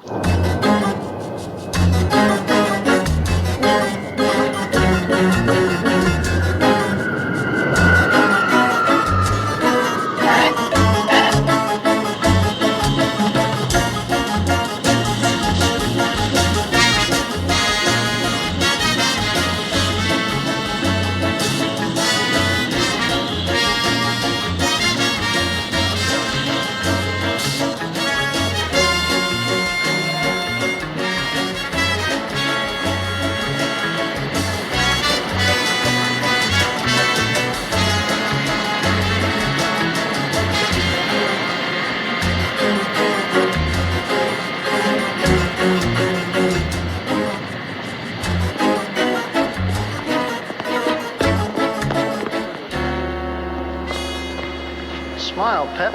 Why? I get your picture in the paper. Look, I was up all night going over her jacket and checking out those threads, and I had an honest-to-goodness weekend coming to me. And I'm not exactly crazy about her politics. What difference does it make if we like her politics or not? We got a job to do. She's a citizen. We got to protect her. How's it going? Perfectly. That's the welcoming committee, Neil Armitage. He teaches at Landon. Sociology. Great white father figure. She was his prize pupil. And from what I understand, she was supposed to stay with him and his wife over the weekend. Hey, here she comes now. Oh, you look marvelous. It's just a front. I'm pooped. Here. Nice camera, please, Miss Sanders. Gorgeously. Francis Mrs. Sanders? Send your love. Miss Sanders, I'm from the Herald. I may just get sick. Big smile over here, Miss Sanders. Look, 15 hours ago, I was in Moscow. I've had a very long trip. I'm tired. And anything I have to say, I say tomorrow night at the university, loud and clear. I'm wide awake, I hope. And then you go to Japan? My more liberated Japanese brothers have offered me a teaching job, which I will accept. Thank you. Just one more question, Miss Sanders. Ooh, is she a charmer? So you'll finally learn to drive and come to pick me up in your chariot, huh? Oh, no. I still won't touch one of those infernal machines. Look, these people over here have something to say to you. They're police. No police. I don't need police. Now, wait a minute. The university won't let you talk tomorrow night unless you have police protection. And I don't want to see anything happen to you either. Come on. Miss Sanders, I'm Sergeant Crowley with the police department. This is Sergeant Anderson, Investigator Stiles, Investigator Royster. I'll meet you outside. There's been a threat. Threats. Threats don't bother me. They never have. Yeah, well, they bother us. They bother us a lot. I guess you could say I'm back home. So, We've been assigned to stay with you. to protect me. That's right. Or set me up. What's that supposed to mean? It's been known to happen to some of my brothers. Cops setting us up for the execution. Right, brother? Wrong. Ha! Brother.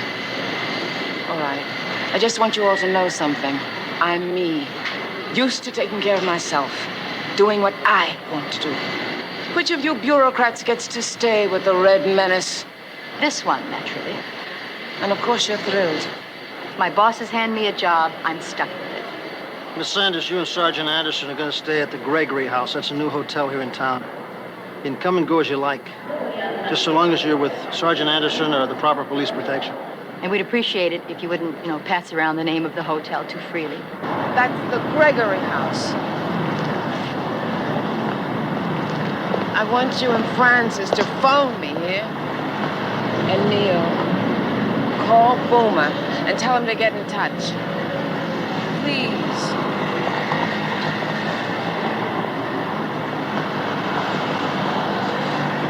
Looks like you got your work cut out for you.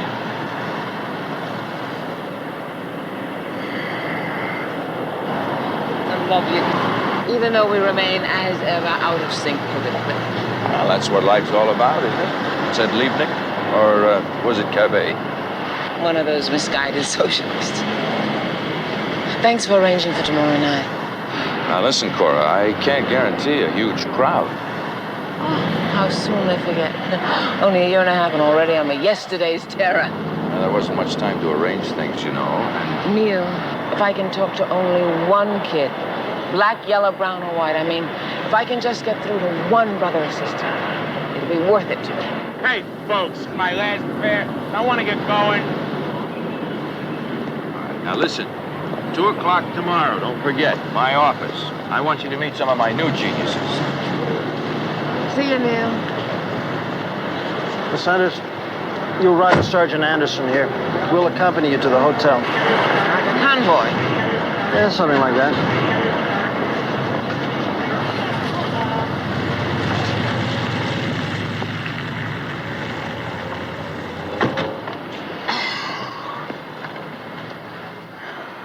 You like sunflower seeds? Yes. Help yourself. I buy my own. I don't like you either, Cora. You don't have to. I'm not your cleaning lady, Sergeant. Understood, Miss Sanders.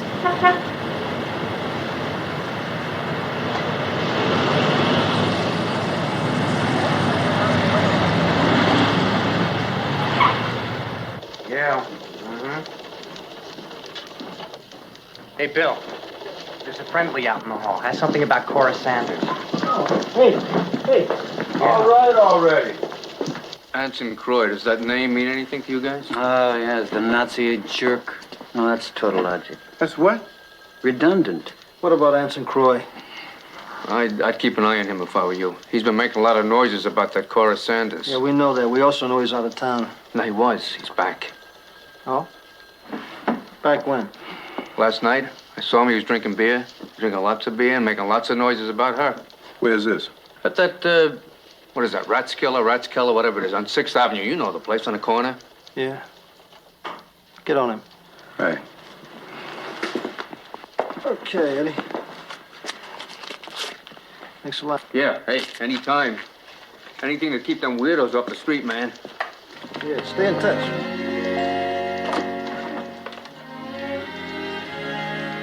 Yeah, give me the Gregory house, will you?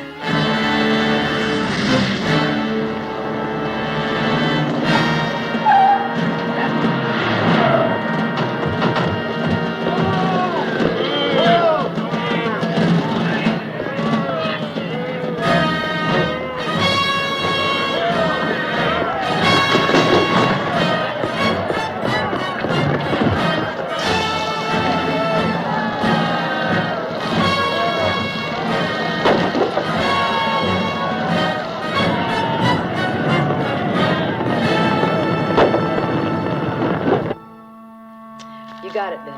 Bye.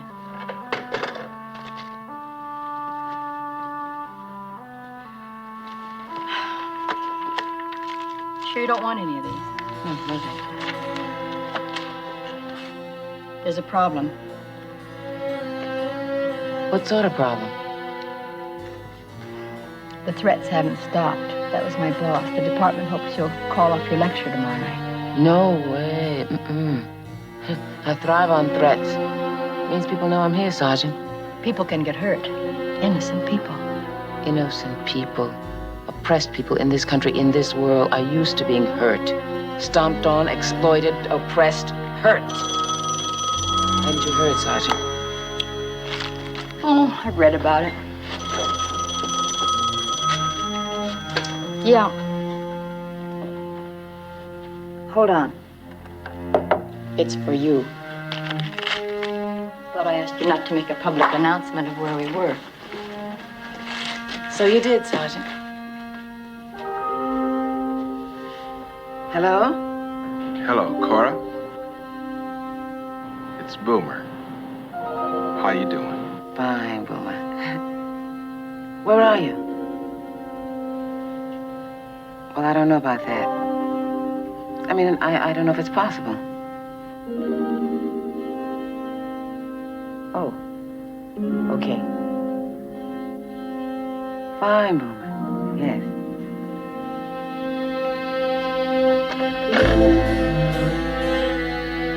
You know something? I'm hungry. Okay, I could eat too. I'll order. There must be some menus around here someplace. Yeah, I'm not a prisoner. They've got a nice dining room here. We could just traipse out past that cop in the hall and take one elevator down to that fancy dining room. Okay. Show them your badge, Sergeant. They might not even try to stick us at a table near the kitchen. They won't. Let's go. I'd like to freshen up first.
Hi.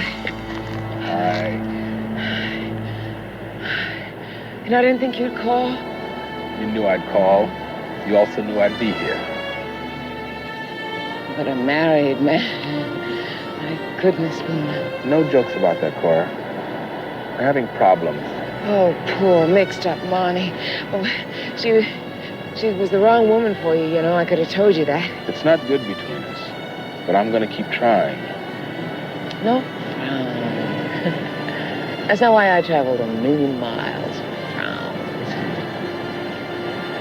That's not why I just ditched the bus. That's not why I wanted to see you. Why did you want to see me? Let's talk about old and good times. Beautiful times they were, Boone. How was Russia? Very big. I want a little Noel Coward. I'm very efficient and very friendly and очень русская. You learn the language. Khadiju Isakh.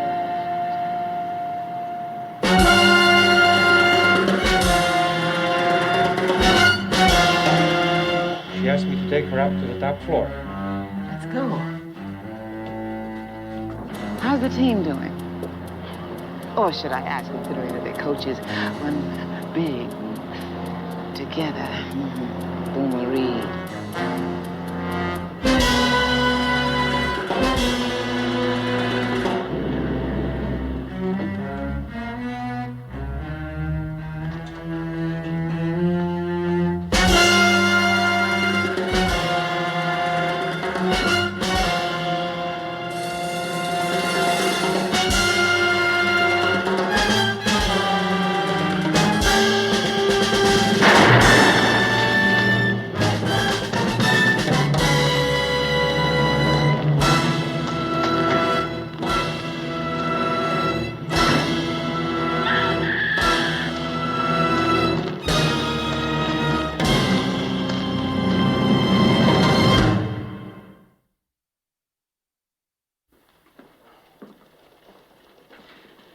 And you never saw anybody on that other roof? No. You mean there was no warning at all? No.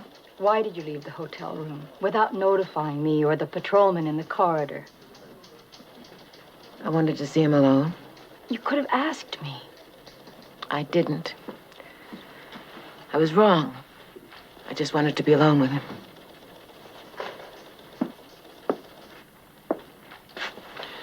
Miss Sanders, would you tell me, please, what the exact relationship with Ralph Reed was?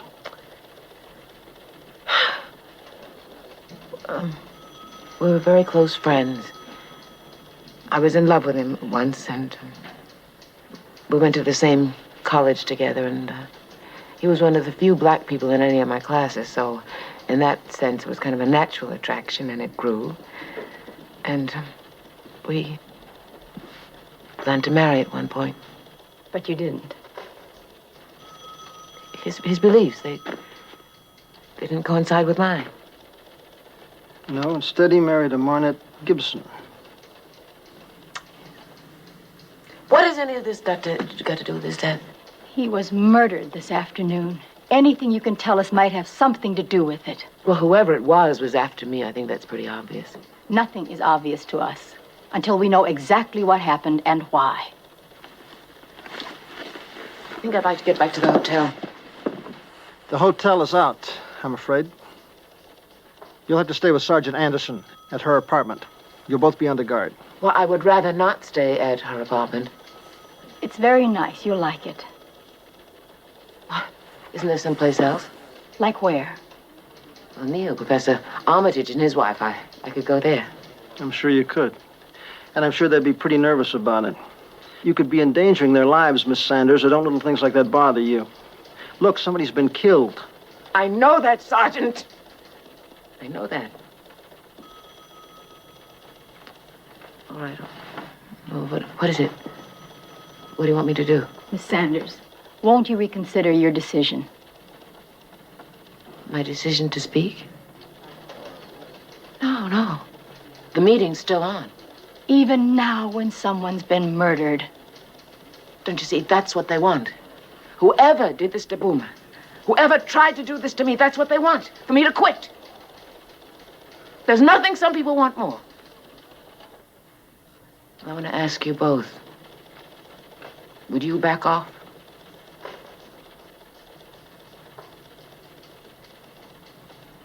Well, I'm not.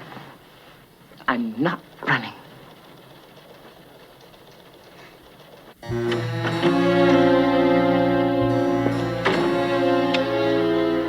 There. That's not so bad, is it? Thanks, John. See you in the morning. I'll flip you for the bedroom. It's upstairs. Does this open up? Yeah. I'll sleep here. Suit yourself.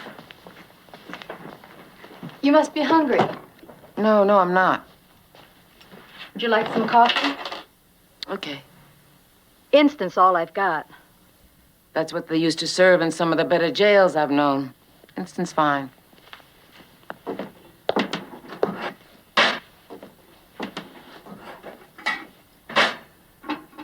That's my sister. She's very pretty. What's her name? Cheryl.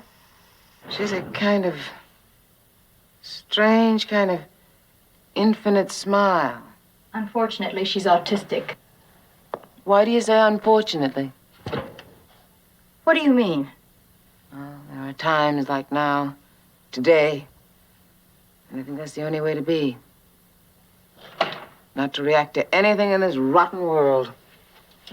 She's a very ill, very sick child. It has nothing to do with politics. I'm sorry. Are you really?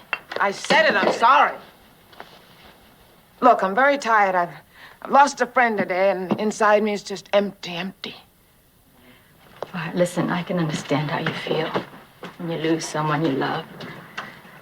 And yet, you gave him up. He understood why. A few other men I've known loved in my way. They've understood. But you don't, do you? Well, I really don't care what you think, what your type thinks. People who do what you do in the name of, what is it, justice?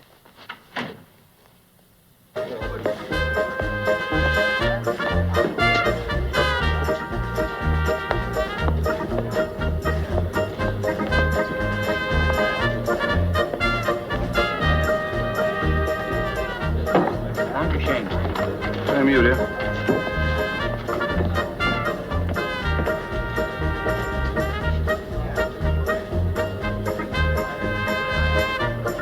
How do you say these creepies give me the creepies? Quietly.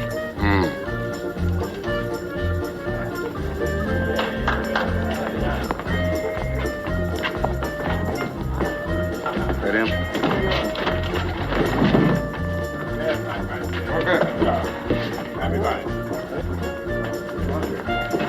Hanson Croy? Shove off. How you getting here? Police officers, let's go. Go where? Downtown, we want to talk with you. You'll have to drag me. I'll drag you.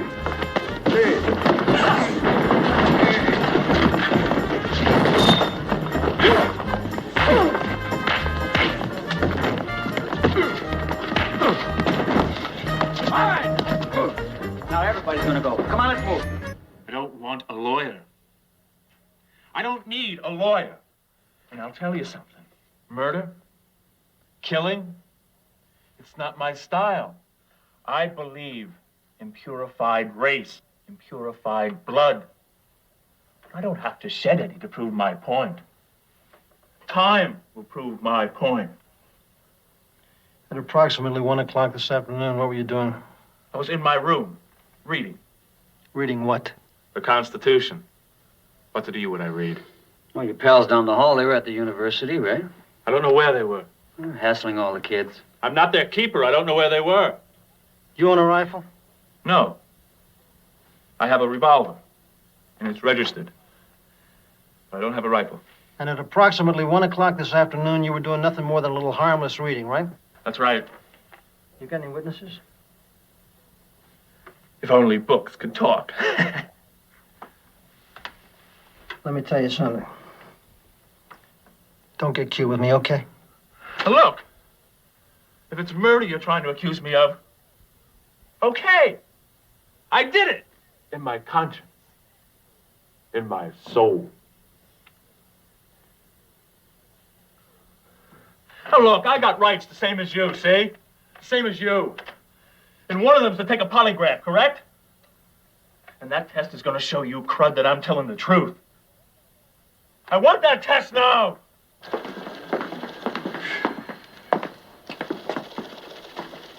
Did he cop out? No, he showed truthful.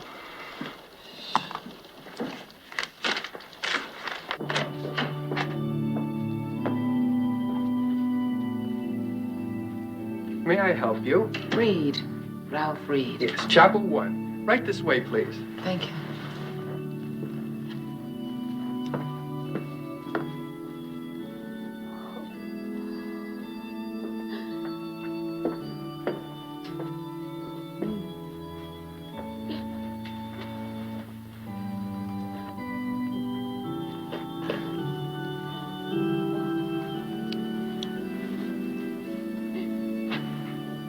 Hello, Marnie. I'm very sorry.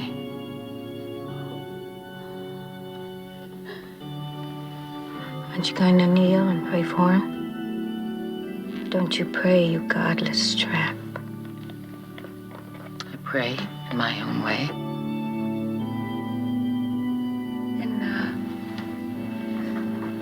Pray for forgiveness, Cora. Pray to be absolved of my husband's murder because he wouldn't be dead lying in there in that suit and tie he hated wearing if it weren't for you. You know that. Yes.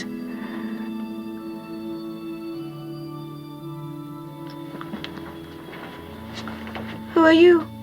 I'm Sergeant Anderson. You're protecting her. Yes, I am. Oh, yes. Oh, yes. She gets herself sweetly protected. She lured my husband up to that roof. I'm not sure about that. Oh, she lures men to shame, to death. Did she tell you about the time she spent with my husband? It seems that was before you were married. How about Neil Armitage, her sacred, her beloved professor? Did she tell you about the affair she had with him when she was his darling student, even though he was married? Get out! Take her with you. I don't want her near him. Take her out of here!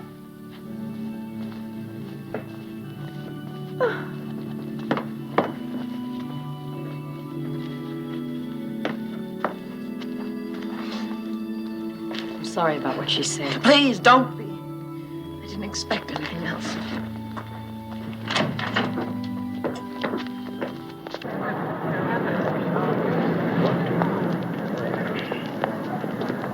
Here we go.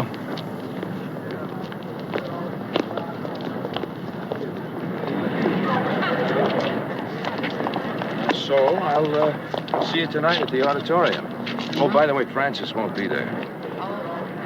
Is she afraid to come? Well, yeah, I guess a lot of people are. I can understand that. Okay, I'll see you tonight. Take care. Okay, see you later. Well, how was the seminar? All right, it was all right. It was very interesting. Really? Oh, you didn't make a convert out of me. My big revolution's gonna come if my landlord raises my rent again.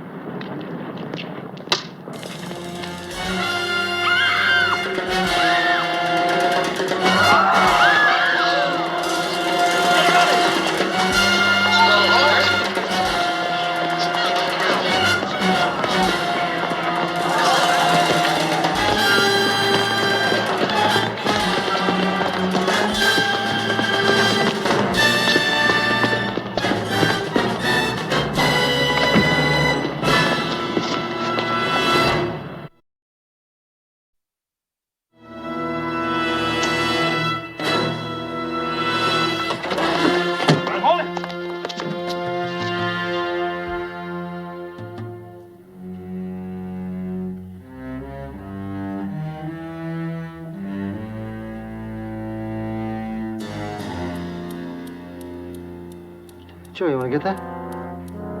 Yeah. I get it. Easy now.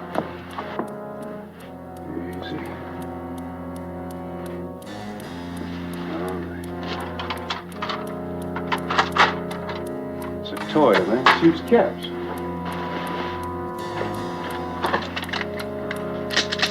Same here, man.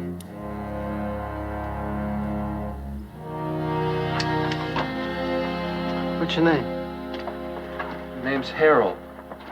But, well, most people call me Harry. I like to play cowboy. Harry. You all right, Harry? Yeah, Daddy. Oh, yeah. You ready to go home? In just a little while, Harry. You're the police? Yeah, that's right. I'm sorry about this. He's a good boy. A lonely boy. I'm a gardener here, and I bring him to work with me once in a while. And I'll always tell him, no trouble, you understand? Well, let me tell you something. This boy could have been killed. I'm awfully sorry. We'll do better. Come on, let's go home, Harry. Can I get you something? No, thank you. Poor retarded soul on the roof with a toy rifle. Got nothing on Michaels and his troops. Croy and his goose-steppers are as pure as the driven slush. Yeah, well, you don't think any of them sent those warnings, do you, Bill? I don't know. All I know is that somebody knew she'd be at the Gregory house.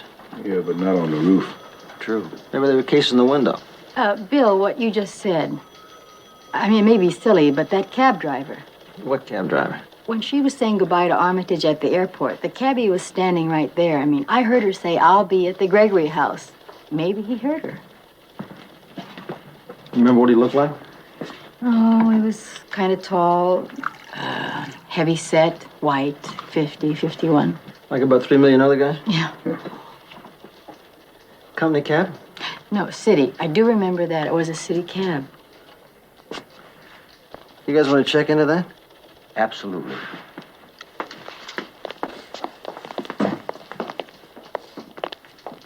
I'm going over to the campus.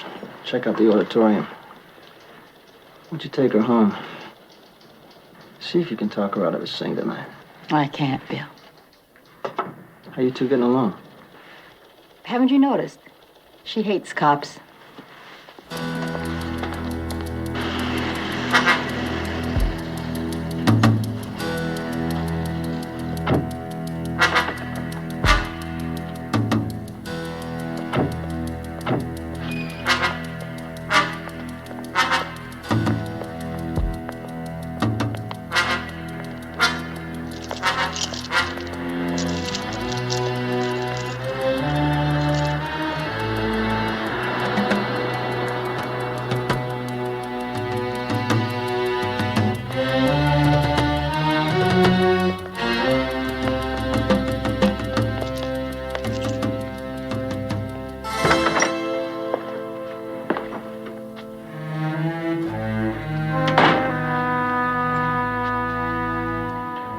Good, we're in time for the news.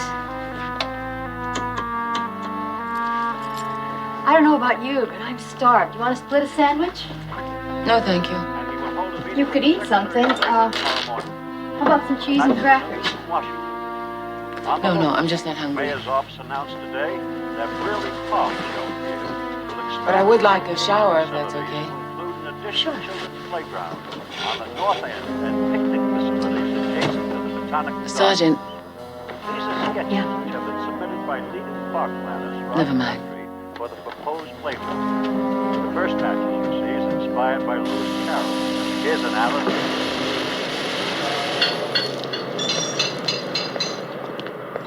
Hey, Rayner. Do mine up good this time. Capiche? What do you mean, Lombardi? What do you mean, Lombardi? I mean no streaks this time. No streaks. My windshield looks like I've been through the Okefenokee swamp. Ah, come on, Lombardi.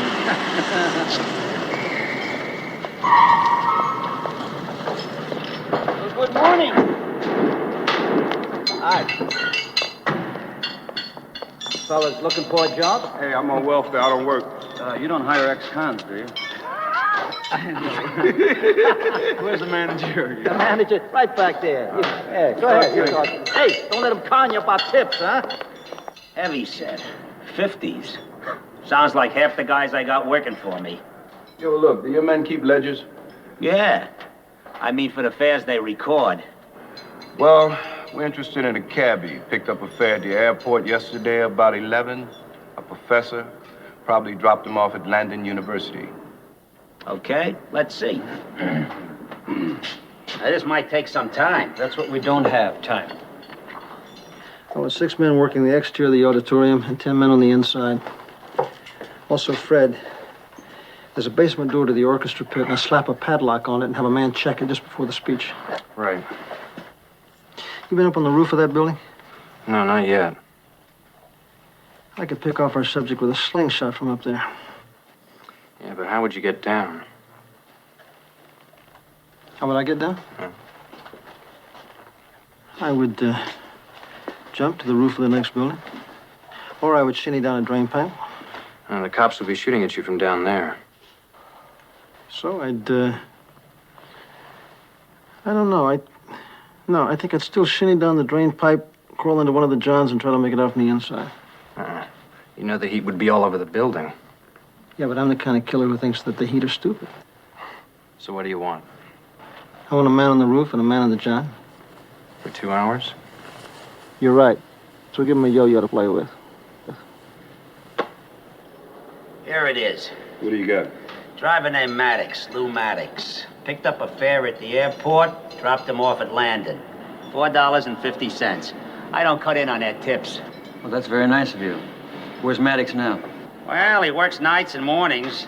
He's off now. Home, probably. Oh, you from the phone company?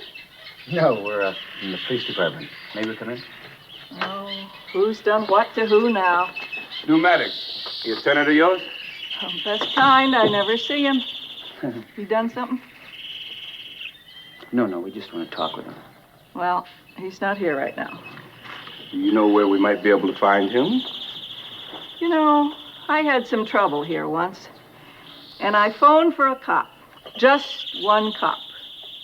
It took him 35 minutes to get here. You should have seen him walk in, taking his own sweet time. Now 2 of you show up asking questions about a fine gentleman. It wouldn't hurt a fly. Well, do you know where we might be able to find that fine gentleman? He's eating. This is his time to eat. Then he plays cards. And where might that be? Over at Blanca's. He goes all the way over to Blanca's to eat? You know anybody else that makes such a good hero sandwich? A nice man. Sometimes he brings one back for me. Well, if it were me, I would bring you a nice bowl of fruit. Thank you. Good night.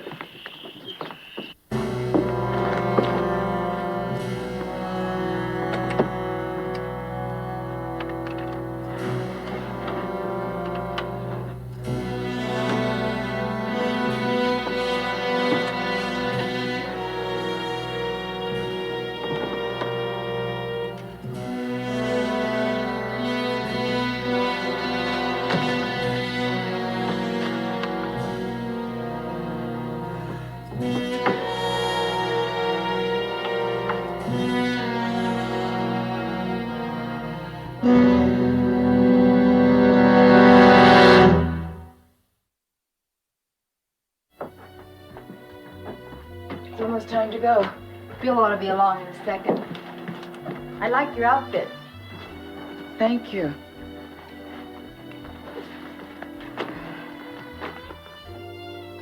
I like your apartment very much.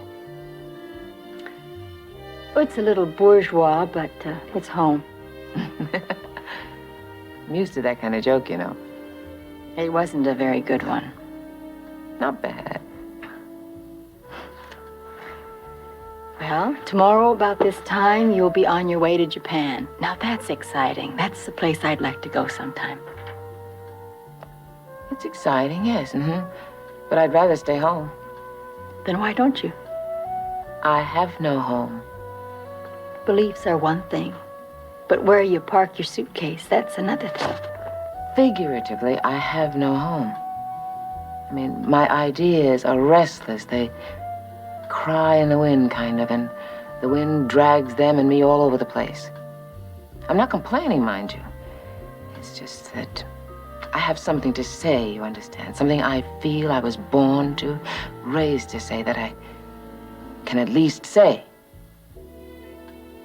Wherever the wind and the mood and circumstance take me.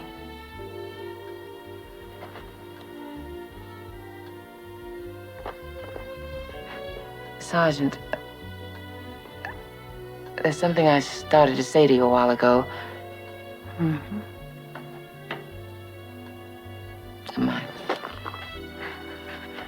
I bet I can guess what it was.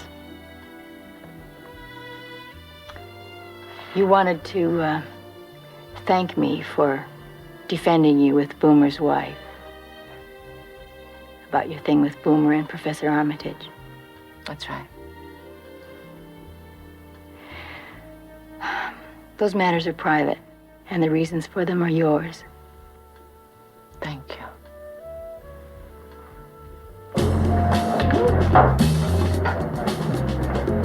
Now, you want to know about my fare yesterday? Professor, right? What we want to know about is, do you remember the black woman he was talking to just before he got into your cab? Cora Sanders. Cora Sanders. He didn't say nothing about her. But he didn't have to, because I recognized her from the newspaper. Why? Well, did she mention anything about the Gregory house? How'd you know? Did you pass that information on to your next fare, maybe? Huh? There was no next fare. I clocked in after I deposited him, and went straight back to the garage, then home, and then here. Hey, look, you live in a rooming house, right? Yeah. Did you tell anybody there? Yeah. All right, what about here? Tell anybody? Yeah. Are you sure about that, huh? The garage. I might have mentioned it to Rayner. Who's that? The kid that works for us. He sweeps, hoses down the cabs. He's a nice kid. Yeah, I can dig that. What did you say to him? Well, you know, whenever I pull in, he says to me, "What big movie stars did you see today? You know, what celebrities, what diplomats?" And he wants to know if I bought him an autograph. Anyway, I mean, he thinks that stuff, you know. Or he'll say, "Hey, you know, Raquel Welch just flew in from New York. Did you see him when you dropped that fare off at the airport?" You know, a couple of times I said, "Yeah." And he got a real big kick out of it when I gave him Faye Dunaway's autograph. Who is it? It's me, Pep. Hi. Convoy ready to roll, Miss Sanders. Thank you. Anything from Pete and Joe yet? No, not yet. I'm ready, Sergeant. Good. Let's go, huh? Sergeant.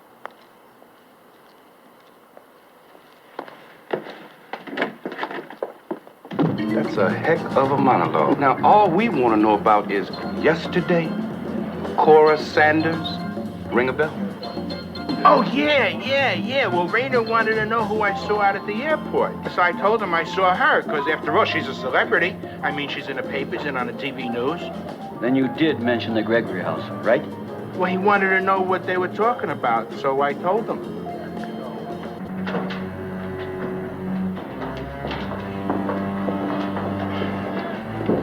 Bad crowd. Yeah. They start yet? Yeah.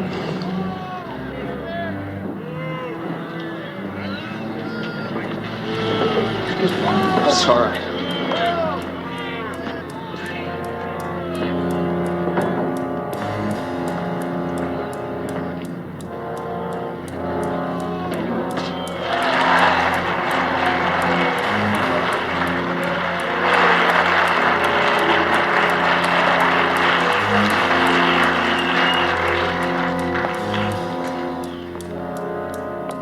Ladies and gentlemen,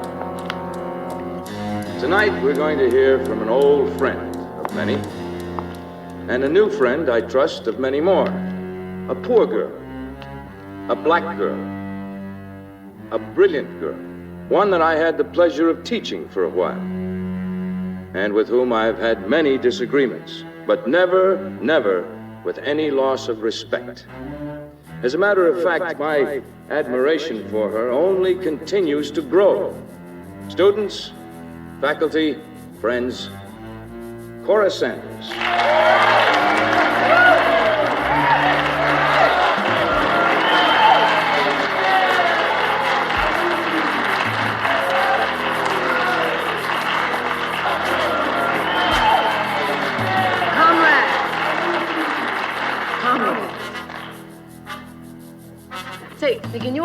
without this microphone? Comrades that are, comrades that will be. I am very happy to be with my brothers and sisters here tonight. Yes? Hello? This is Sergeant Bill Crawley Handy. Sergeant Crowley?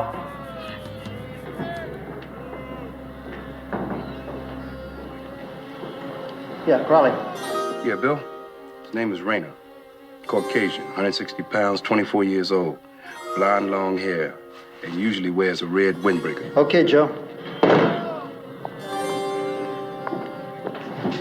And sometimes my grandmother would read to us from writings that grandmothers don't normally read to children from. She used to say, you gotta know about it all. Now remember this from the Song of Solomon. Many waters cannot quench love, neither can the floods drown it. And these words have stayed with me because I love my people. I love and grieve for all of the oppressed brothers and sisters in this world of ours.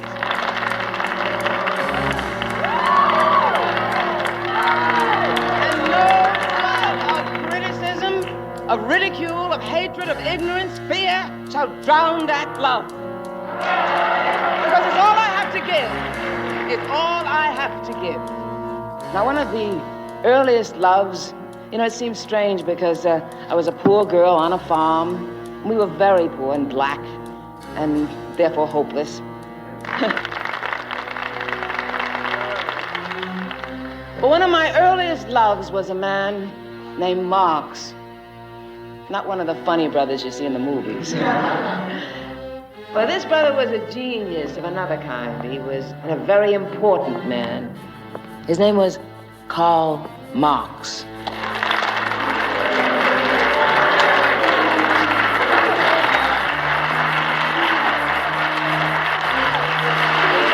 It seems strange because, you know, until I came across his writings, I'd never heard of him. His name meant nothing to me. But I'd like to read you something from H.G. Wells.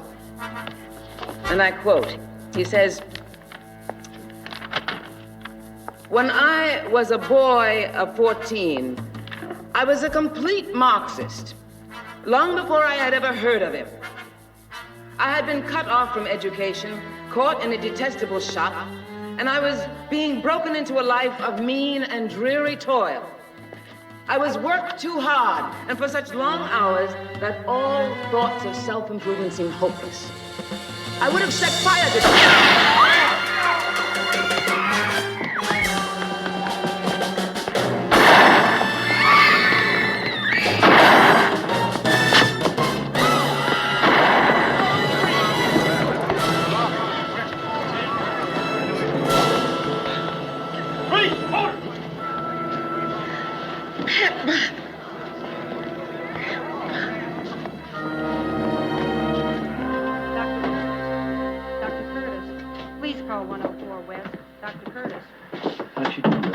Okay. I tell you, that doctor would be in a lot of trouble if she wouldn't. That time with the creep that shot her's doing okay, too. They're holding him under psychiatric observation. Just a psycho. My. Yeah. He stole that uniform he had on. He said he had to get you because a lot of people wanted you out of the way. But he was the only one who'd do anything about it. It's a sick mind. Yeah, you got a lot of them around. Can I go and see her now? Yeah, she's expecting you. Go ahead. Hi. Hi. How are you? How do you feel? My pride hurts. Well, I just wanted to say thank you and goodbye. Good luck to you, Cora. Thank you. Even though something tells me you don't mean that. I do. In my own way, I do. As you said, you pray in your own way. I guess what it all boils down to is you have to do your thing, and I gotta do mine.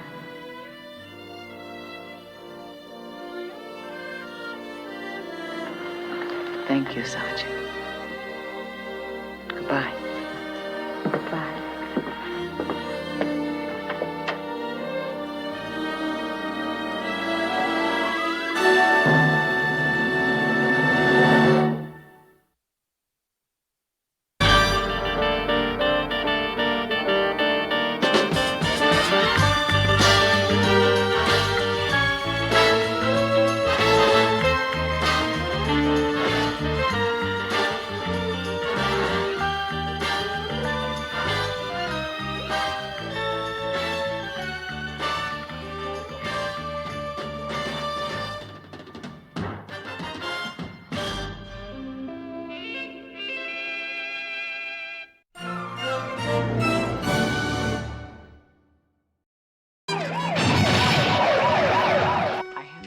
You again, are you carrying a gun?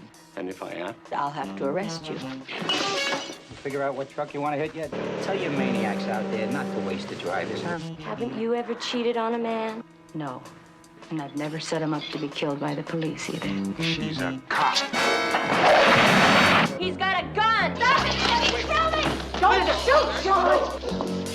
Your gun, Sean. Give me the gun, Sean.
Is in your eyes. Look, smile, sky, long.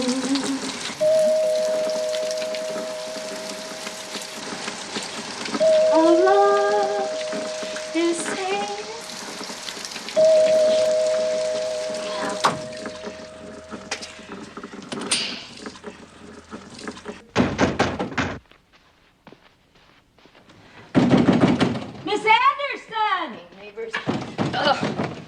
Just hold it, okay. What's the matter? Don't you hear it? They're at it again. The Barrys in 33.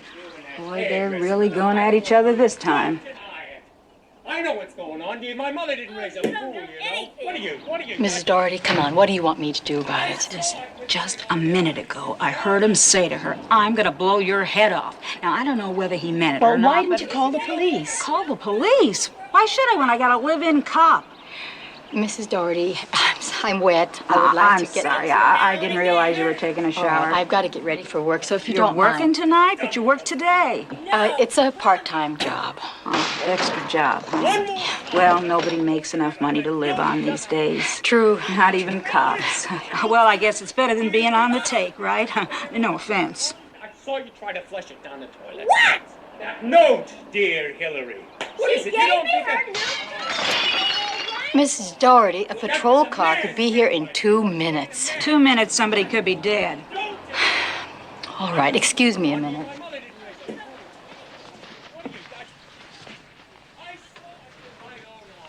My own eyes, I saw. Big deal.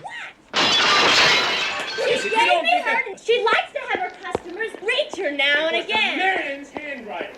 Oh, you must really think I'm some kind of a dummy, don't you? No comment. Oh, I don't want you to see him again. You understand me? Cut your own hair. As a matter of fact, give me a knife and I'll cut it. Is that a threat? Answer me. Is that a threat? Don't see him again. You understand? Stay out of there. Hi, I'm... If you ever see him... Excuse me. What? I'm Sergeant Anderson. Oh, yeah, condominium cop. I don't think I sent for you, Sergeant. So why don't you just well, trot no, Mr. Barry, you didn't, but your voice waves did. What is this? Is this your idea? Is it? Is this your idea? Mr. Barry, she was frightened. She Now, was even frightened. from my place, it sounded pretty heavy up here. Now, do you think we can keep this in the family, or shall I call a patrol car? Look, what's really going on here, huh? I mean, really going on. I have a conversation with my wife. All right, an argument, and suddenly we have cops in the door. Is this your idea of the scene you wanted, huh? I hit you, and you bleed, and there are cops, and...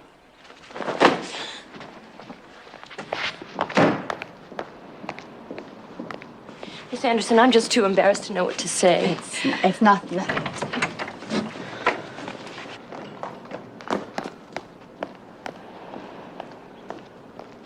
You sure you'll be all right now? I'm scared to death. He's always talking about going and getting a gun. Oh, I don't want to bother you with my domestic problems. Well, that's hardly a little domestic problem. Do you want to press charges? For what, a bloody nose? All I know is I'm finally afraid to be here alone when he gets back. Have you got any relatives or friends you can stay with? Mrs. Doherty, do you think you could put Mrs. Barry up for the night? But isn't there anything more that you can do? I mean, you must have some pull at headquarters. When I get back in the morning, I'll see what else can be done. But right now, I really have to go. Okay. Thank you, Miss Anderson. Thank you for coming and helping. You're welcome.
Coffee today, huh? All finished with this.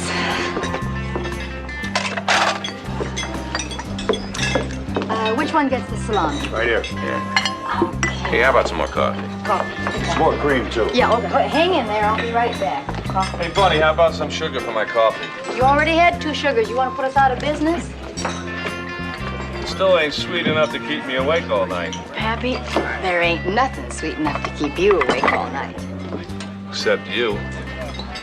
I was hoping you'd say that. Hey, Bunny, how's about a glass of milk, huh? M-I-L-K. Coming up. That's a glass of milk. Figure out what truck you want to hit yet? Yeah, I got a guy who could use a load of small appliances. Well, listen, if you get lucky, save me a toaster, will you? Get my old lady off my back. And tell your maniacs out there not to waste the drivers, huh? Can you remember that? That's easy. Afraid you lose a customer? You kill somebody, you bring heat to this place. This kitchen is hot enough. Take a look at me. You don't believe in violence, huh, Brock? Only if there's a think involved. How long you had this broad? What? I don't know. She ain't exactly dog meat, I'll give you that. But how come she'd work a job like this? Not everybody can be a topless dancer, you know. Wipe it from your lips. Like what? The saliva, man. She's only a chick. I could replace her tomorrow. I don't There's know. your file. She don't look the type that'd work in a greasy spoon like this. Here, why don't you have a piece? Hey, If she makes you nervous, I'll give it a can. If she made me nervous, Brock, I wouldn't just settle for the can.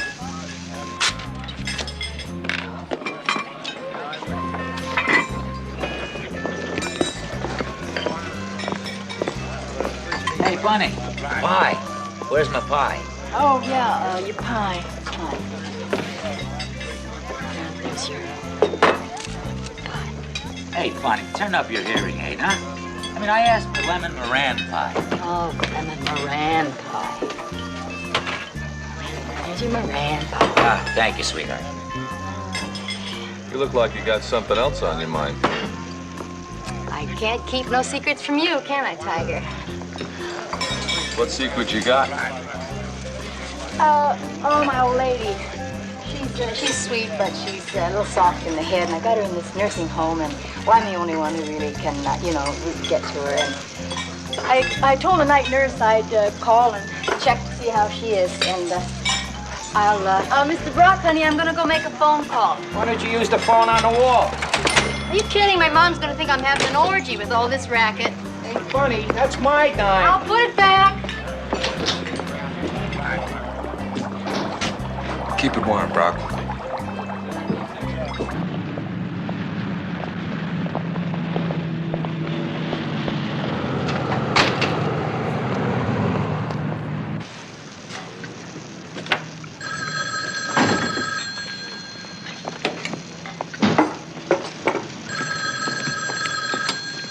Sylvia's Hickory Pit. Sylvia talking. We deliver. Can I help you? Oh, yeah. Sure. William, it's your lady friend.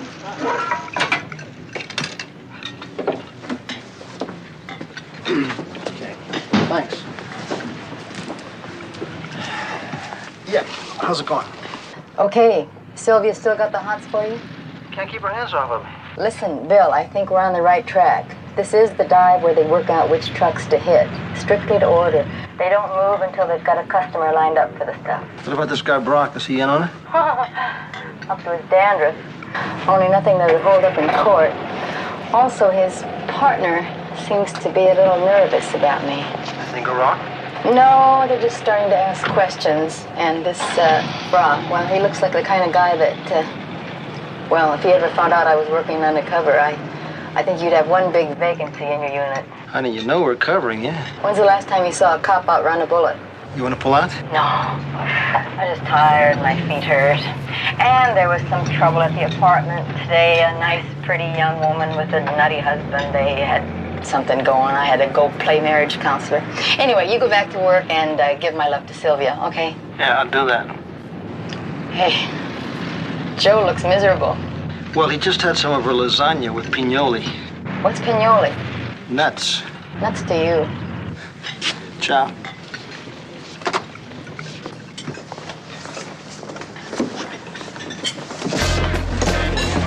Make sure you have a good time. Good night. Everything okay here? Hey, buddy, how about the check? Right, one check coming up. How's the old lady? Oh, still driving him up the wall. I'm glad I called. How about a nice piece of chocolate cake? Keep your blood sugar up. All I need is your finger star in my coffee. Al, I'm gonna marry you. That reminds me, Bunny. You ever been married before? No, saving myself for Al. Yeah, but the way you get along with these guys, I'm surprised you don't have a guy of your own. Nobody ever calls you here or picks you up. Hey, that's why. She gets along good with all the guys. See you on the next run, Al. Who wants to fight over Here, this? I got it.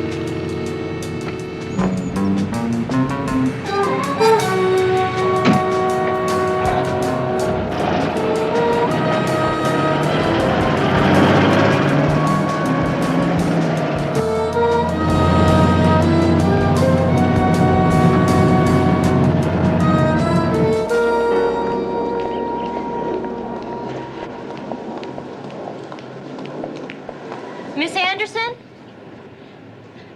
I want to show you something. Do you mind? Only take a minute. Oh, could it possibly wait? Not this. Oh, goodness. Your husband did this? I was asleep in Mrs. Doherty's when I heard him come in. Well, did you talk to him or try to calm him down or anything? The state he was in, he'd have killed me. I mean, I know that. Lost horizon. Did anyone call the police? Yes, I did. But I guess it wasn't a heavy enough scene for them to issue a statewide manhunt. Boy. Well, there's a problem here, all right. He's convinced I'm the problem, all part of a grand conspiracy to deny him the recognition he deserves. He's got this idea he's a great artist. Well, he's not bad. If only certain people would stop putting him down, getting him fired one job after another. His current job. Of course, he feels I'm forcing him to prostitute himself. No way you can persuade him to get counseling? To him, the whole world's out of step except Sean Barry.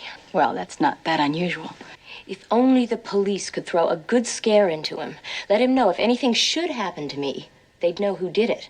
All right, I'll talk to Sergeant Crowley. Could you take me down there to kind of fill him in on the background?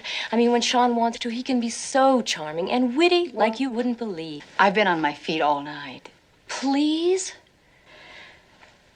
Come on.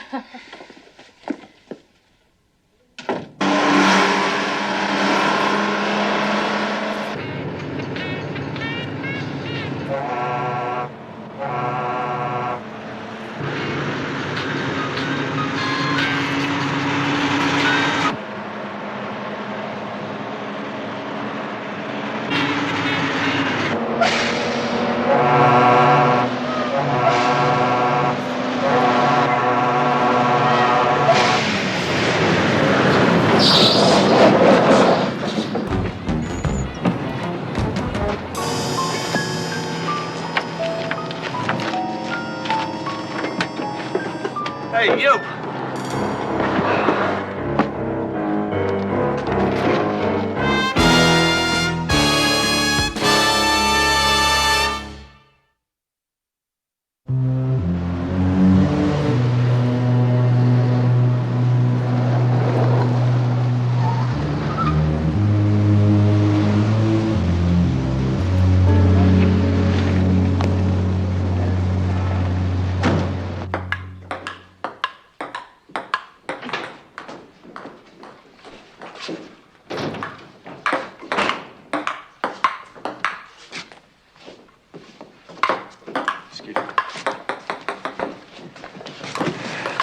Hey, Red? Red, look, I gotta talk to you. Quiet, the game be over in a second.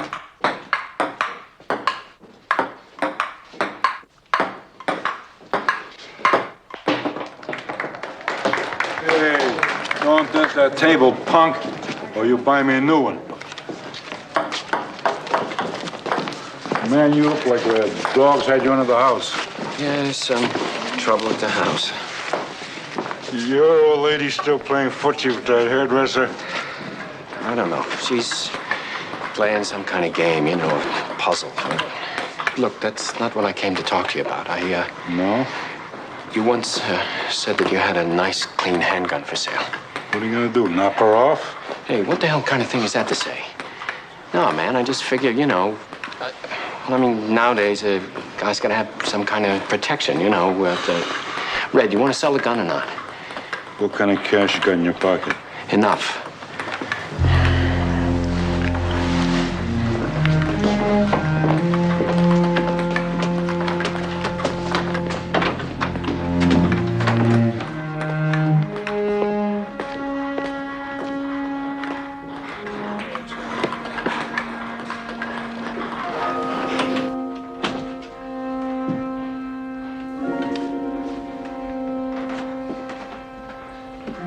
Slightly used, but good enough for a man who's only trying to protect the sanctity of his home and his wife.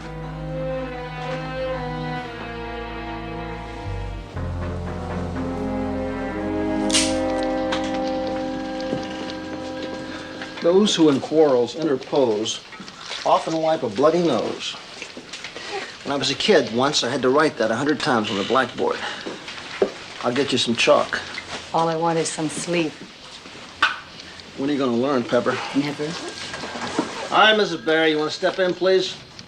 Joe tells me you want to meet with Brock. I think it's about time. I'm Sergeant Crowley. Just have a seat. Thank you. Now, Pepper here tells me that you and your husband have been having a little problem. A little problem? Well, we exaggerate. Well, see, there are days when this whole city seems to be nothing but husband and wives who are ready to kill each other. But until one of them actually makes a move... Then, Sergeant, what do you suggest? That I buy a gun? No, certainly not. My hairdresser's name is Francis. To my husband, that proves it's a man. This may sound silly, but have you ever thought of just having him meet her? He doesn't seem to want to. It's almost as if he's afraid it'll spoil his anger. Anyway, next day he'd just think of something else. As long as we've been married, he's had these sick thoughts about this one or that one being out to ruin his life. Has he ever tried to do anything about it? How could he? They were all fantasies. Yeah, well, usually, all we can do in marital disputes is get the two parties into neutral corners and hope they cool off. And hope we get some sleep. I see. If I call you in time, you'll do your best to stop the bullet in midair. Oh, Hillary, that's not... Thank you for your time, Sergeant. I'm sure you have more important things to handle. Thanks very much. What'd you make out in tips last night? Lousy. How about you? $25.50. I'm giving up police work. Thought you already had.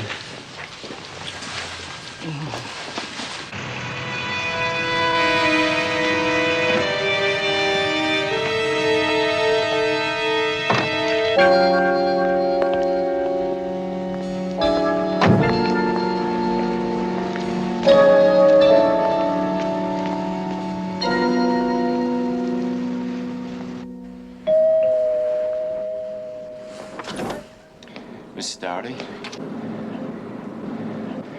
Hey, you really look very pretty today. Thank you. You know, I just, I saw a flick the other night with, Faye Dunaway. And, she wore her hair exactly like that. Hey, look, it's okay my being here. I mean, I just came to get my stuff. How'd you know they were here?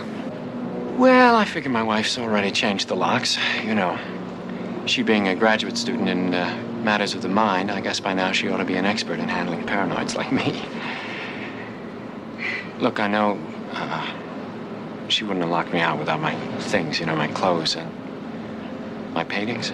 Yeah, you're right. Come on, they're here. Thanks. I hope you didn't come back to cause any fuss or start any trouble with your wife. No, just to get my stuff. Where are the rest of the paintings? That's it. No, they were... Oh, never mind. Do you have any messages for Mrs. Barry? No. Just wish her happiness. She and that policewoman who, in a splendid gesture of feminine solidarity, gave me the final push. Miss Anderson, are you awake? Mrs. Doherty, is that you? Yeah. How wonderful of you to drop by. I hope you've got good news this time. Just a second. Good morning. Miss Anderson, I really hate to bother you. Want a cup of coffee? It's okay. No, thank you. But he came back. Mr. Barry. Yeah. Well, that's good. He came back to pick up his things. Oh, well, then that's great. No threats or anything? Well, not exactly. You see, I asked him if he had any messages, and... do you mind? No. I asked him if he had any messages, and he said, yeah. He said to wish his wife a lot of happiness, you and her. Good. That isn't exactly a threat, I know, but, well, you see, he said you gave him the final push. And I could tell by the way he was wearing his coat that he was carrying a gun. You're quite sure that's what you saw? Yeah. Now, do you figure on calling the police and having him picked up? I'll call and tell them what you said. Good. But if they don't find a gun on him, there's not much you can do to a man that wishes you happiness. Oh, well, I certainly hope you can do something because I'm really getting very tired. Lots of people yelling and everybody disturbing me. You are a policewoman. After all, you ought to know how to do it.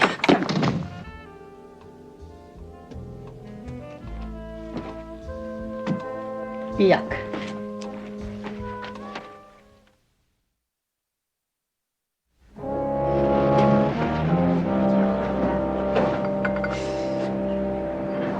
What can I do for you, pal?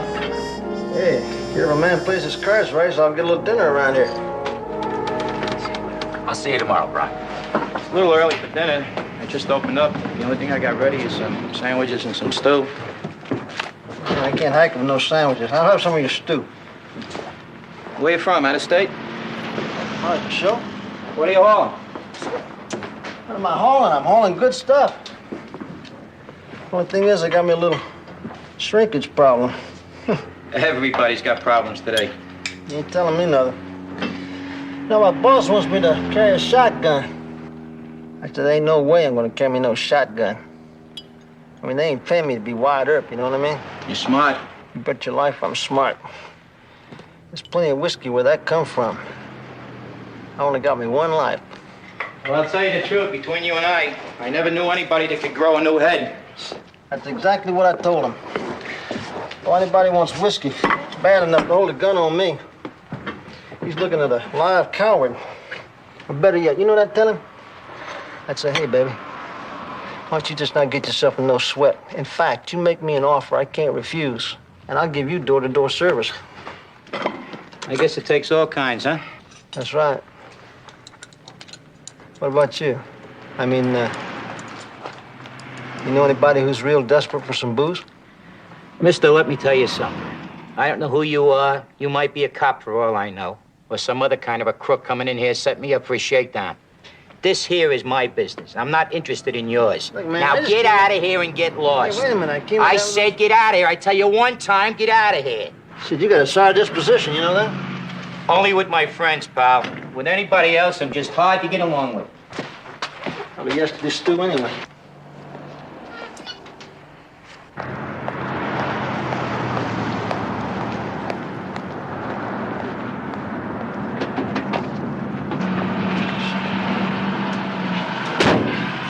You get anything? I didn't even get a nibble.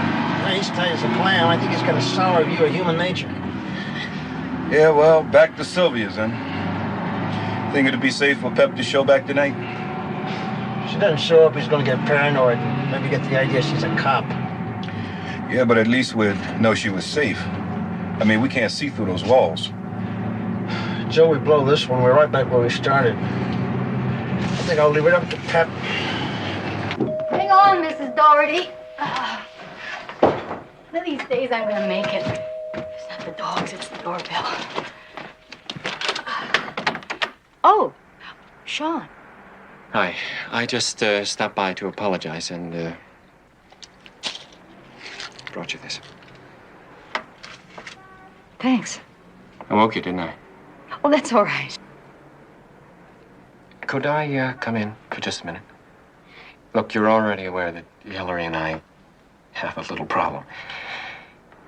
Actually, since we've been married, she's tried to help, you know, but it just seems to get worse, and I thought maybe you could help.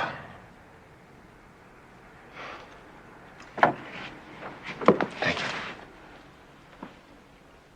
you. Is she at home? No. She's probably afraid I'll turn up drunk and make myself obnoxious again. Mind if I sit? No.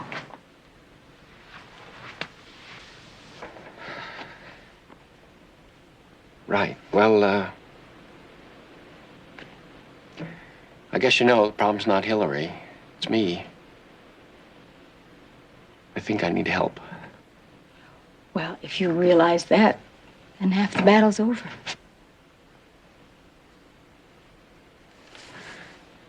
You have a nice sense of color. Thanks. Would you like a soft drink or No, something? no. You like to read? Yeah. Cop that reads, huh? Poetry? Sometimes. I have to be in the mood. Yeah, I know what you mean. With Hillary and me, I mean, in our marriage, I kind of wanted a mood to come. You know, poetic mood. How does that go? Teacher, tender comrade, wife. A fellow farer, true through life. wanted to say that to Hillary, but I'm not Robert Louis Stevenson, and she's not exactly Mrs. Stevenson. She's... What is she?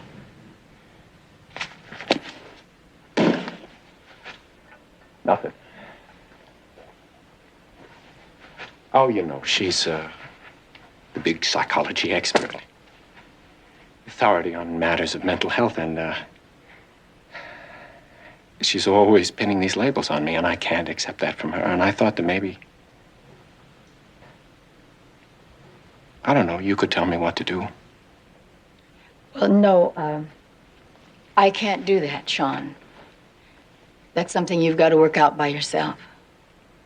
By myself. Earlier today, Mrs. Doherty stopped by, and she said you came over to pick up your things, and she had the impression that you had a gun.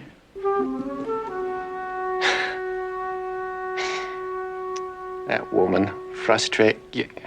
You know what a gun's supposed to symbolize, don't you? Do you have a gun? Toujours the lady cop, huh? Look, what is it that you think? That I consider you some kind of threat to my marriage? I mean, I came here asking for your help, your advice. I even brought you a present which you didn't even think was worth opening. You and Hillary. You really are going to give me the final push, aren't you? Sean, I assure you... Listen to me! I'm not a violent person. Now, I know that's difficult for you to believe. That's difficult for anybody to believe. But let me tell you something. When somebody deliberately sets out to ruin your life, then I think to myself, God forgive me. Be violent. Protect yourself, Sean, even violently if you have to. Don't come any closer. I have to ask you again, are you carrying a gun? And if I am? If it isn't registered, I'll have to arrest you. Oh, well, of course. I mean, that's the plan, isn't it? I mean, only Hillary couldn't do that by herself, so of course she had to involve you. Have me arrested, have me committed, while she and that gigolo hairdresser go waltzing off into the sunset together. You know what I don't understand is what you have against me. I mean, what did I ever do to you? I came here. I needed your respect. Sean, please, give me the... You, please, get away from me. Get away from me.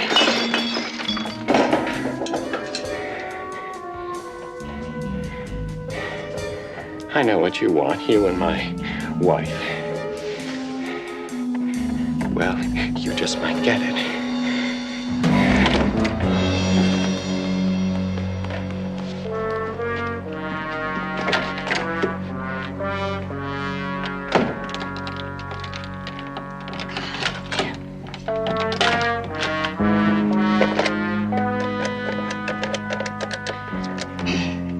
Bill, it's Pepper. Sean Barry was just here, and he pulled a gun on me. I'll make out an 8OW report, and we'll try to pick him up. Yeah, okay. All right, bye.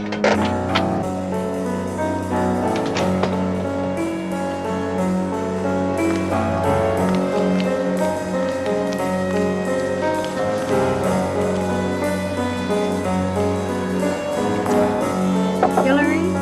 Yes? It's me, Pepper. Come on in, the door's open. I'll call you back. Your husband... You really are some kind of undercover cop, aren't you? Your husband stopped by a while ago, apologized, and he also brought me a present. That's him, all right. Well, he also pulled a gun on me. That's him, all right. There's a local broadcast out for him now, but I wonder if it's such a good idea for you to stay here. Where can I go? If I leave, he could be out there any place. Pick me off with one shot. You've got to tell me what to do. That's almost what your husband said. Pepper, are you equating me with him? Just stay put and lock your doors. And if there's any trouble, then call me at this number. And remember to ask for Bunny. Not Miss Anderson, Bunny. Hey, Bonnie, come on. We ain't got all night. My stew's getting cold. I'm sorry, Stu. Go on. There you go. How about a piece of coffee, Bonnie? Coffee. Where's my sandwich? Yours was the salami. There you go. How about some coconut cream pie? One left. Coconut cream. Hey, Bunny, I need some ketchup and sugar. Ketchup. You got a match? Sugar. There's your ketchup. Who wanted the cream? What am I supposed to eat this with my fingers? What? Didn't I give you any silver? I'm sorry.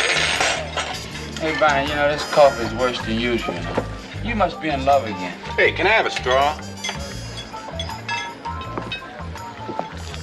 You want a straw? Please. I don't know. She sure wakes her butt off.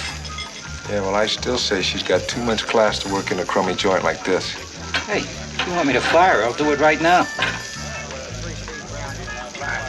Not yet. Bum, bum, ba-dum. Bum, bum, bum. Bum, bum, bum. Bum, bum. Evening.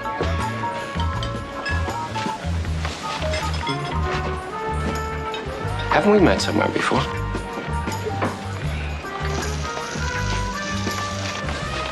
Bum, bum.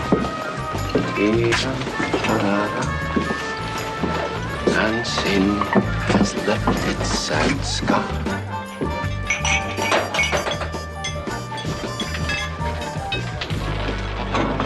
What'll it be, handsome? J7 still your favorite, Bunny? Love it, doll. What'd you have? Where have we met before? Tiger, if we'd have met before, you'd have remembered it. Right, fellas? Let me think. Under the bacon and tomato? Come on, I'm kind of busy. What'll it be? You know, I think it was just this afternoon, about 6 o'clock. 6 o'clock? Well, if you were sitting in the chair next to me at the beauty parlor, that's it. What'd you have, pal? Nothing.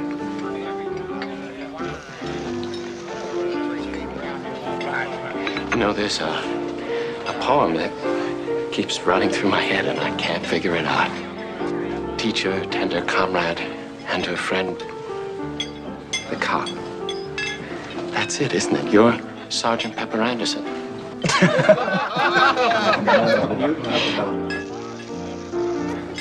The beautiful cop. Boy, we really get some weird ones in here, don't we? Hey, Sergeant, could we have a little more cream here, please? Get out of here, I'll cover you. Hey, what was that cop business all about? Well, how should I know? The guy's bombed out of his skull. Excuse me, I need a little privacy.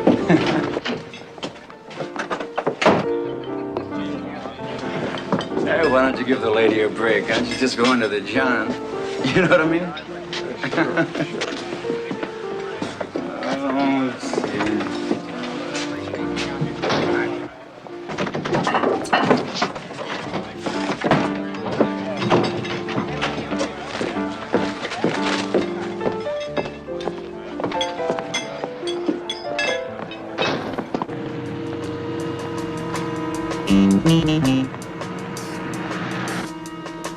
Hey, Bill, trouble.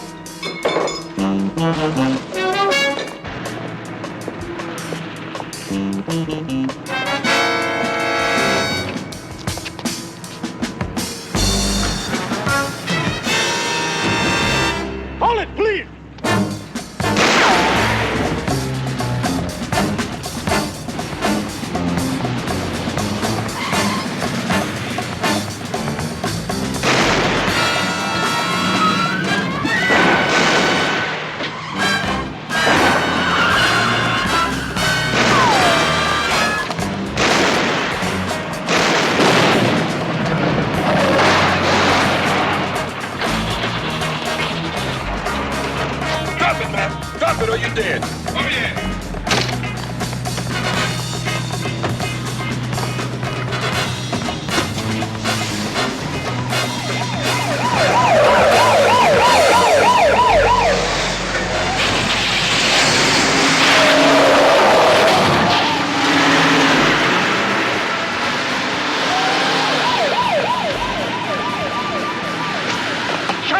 pull you apart. Huddle!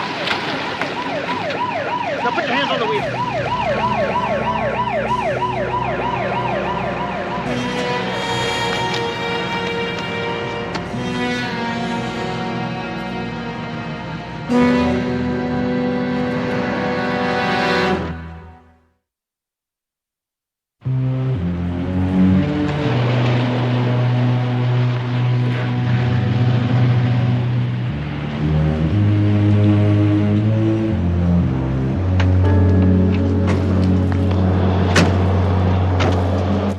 They got a regular armory out there, haven't they?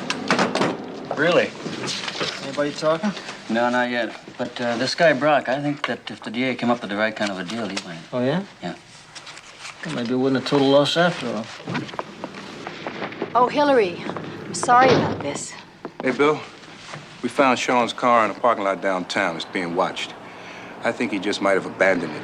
I'm sure he knows we're after him. Hillary, when you and Sean had fights before and he ran out of the house, where did he usually go, you know, to cool off? He'd go get drunk and then he'd go play table tennis. It seemed to calm him down. Where do you go to play table tennis? He usually went to this one place. I can't remember the exact name of it. Red Star, on High Street near Carson Avenue.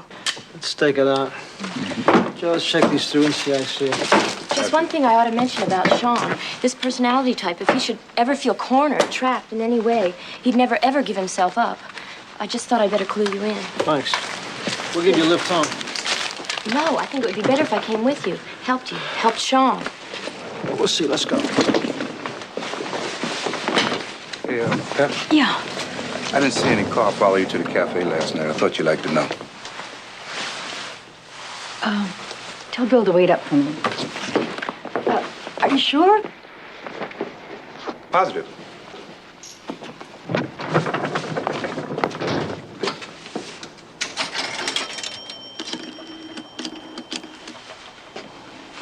Could you give me the number of the Astro hairstylists, please? Thank you.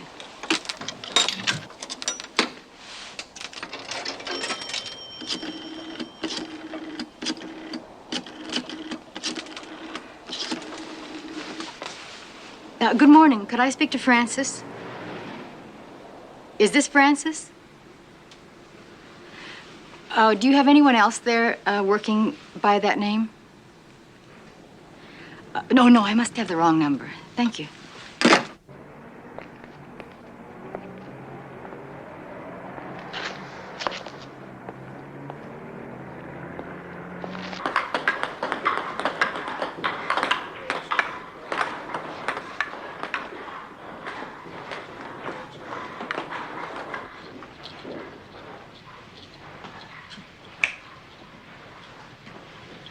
You just hit me. Somebody once said to me, if you ever want to pick up a clean gun, see old Red up on High Street. That couldn't be you, could it? No, that's another Red with red hair. Not me. I got my name from the Red Sox. Me and Van Johnson.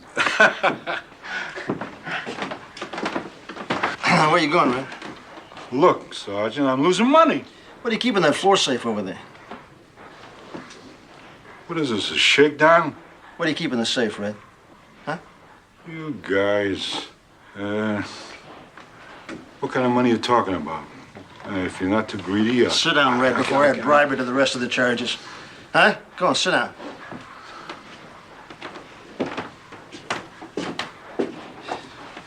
We're secure here. We'll get us a search warrant.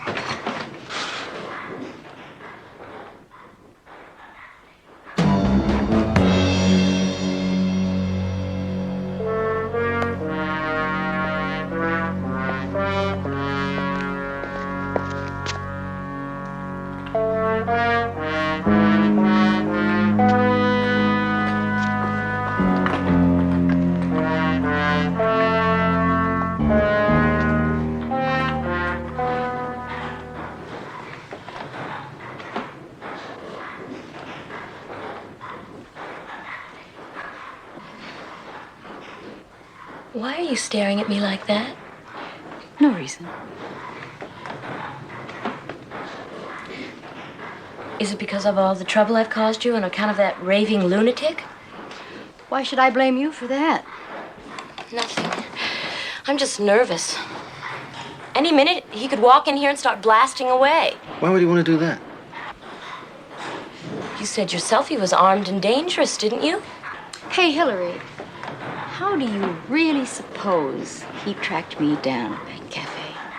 Well, obviously he followed you. No, one of our partners was staked out, and he said nobody followed me. What do you think? Well, you could have said something to him when he came calling with his olive branch. The only outsider who knew I was at that cafe was you. Well, you don't think that I... Are you insane? All I had was the phone number. Whenever the boss answered the phone, he always answered Jose's Cafe. Anybody could look up the address in the phone book. What earthly reason would I have to tell Sean where to find you? Well, you tell me. Maybe to cheat on you, to kill me? What? What? She's insane. Mrs. Barry, it seems to me that your husband had this crazy suspicion about you and your hairdresser, okay? Only what if it wasn't so crazy? You see, Pep called the Astro hairstylist, and she asked to speak to Frances. She tells me Frances has a very deep voice for a lady. Haven't you ever cheated on a man? No. And I've never set him up to be killed by the police either. Is that what you think I was doing? I wish I could understand why lovely little things end up emasculating their men, and then their husbands run around wondering what happened, blaming themselves. You know what I think? I think your lady cop has fallen for my charming, crazy husband. That's what I think.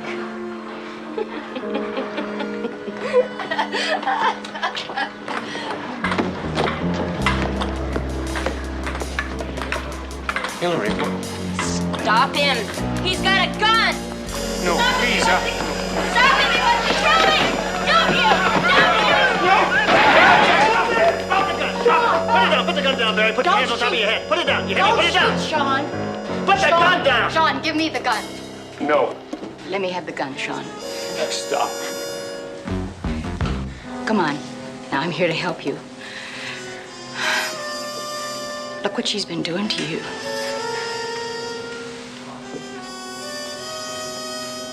Sean, we've all heard about battered children, battered wives. Well, what about the battered husband? The guy who gets hit, hurt, battered psychologically to the point where all he wants to do is kill himself or kill somebody just to get back some of that manhood. Look at her.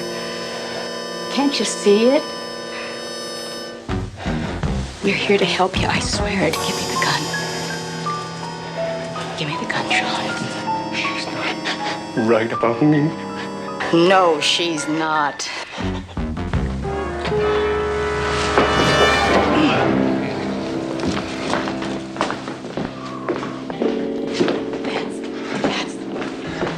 That's good. Good, Sean. Good. Good, Sean. You're gonna take me in, aren't you? We want to help you. You want us to help you? We want to. Come on.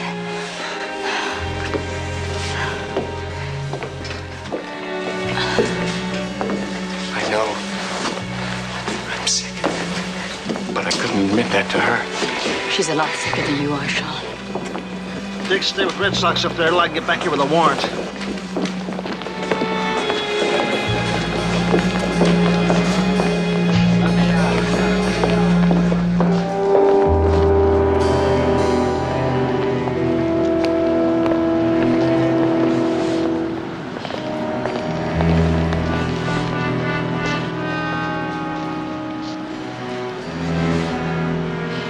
Sergeant?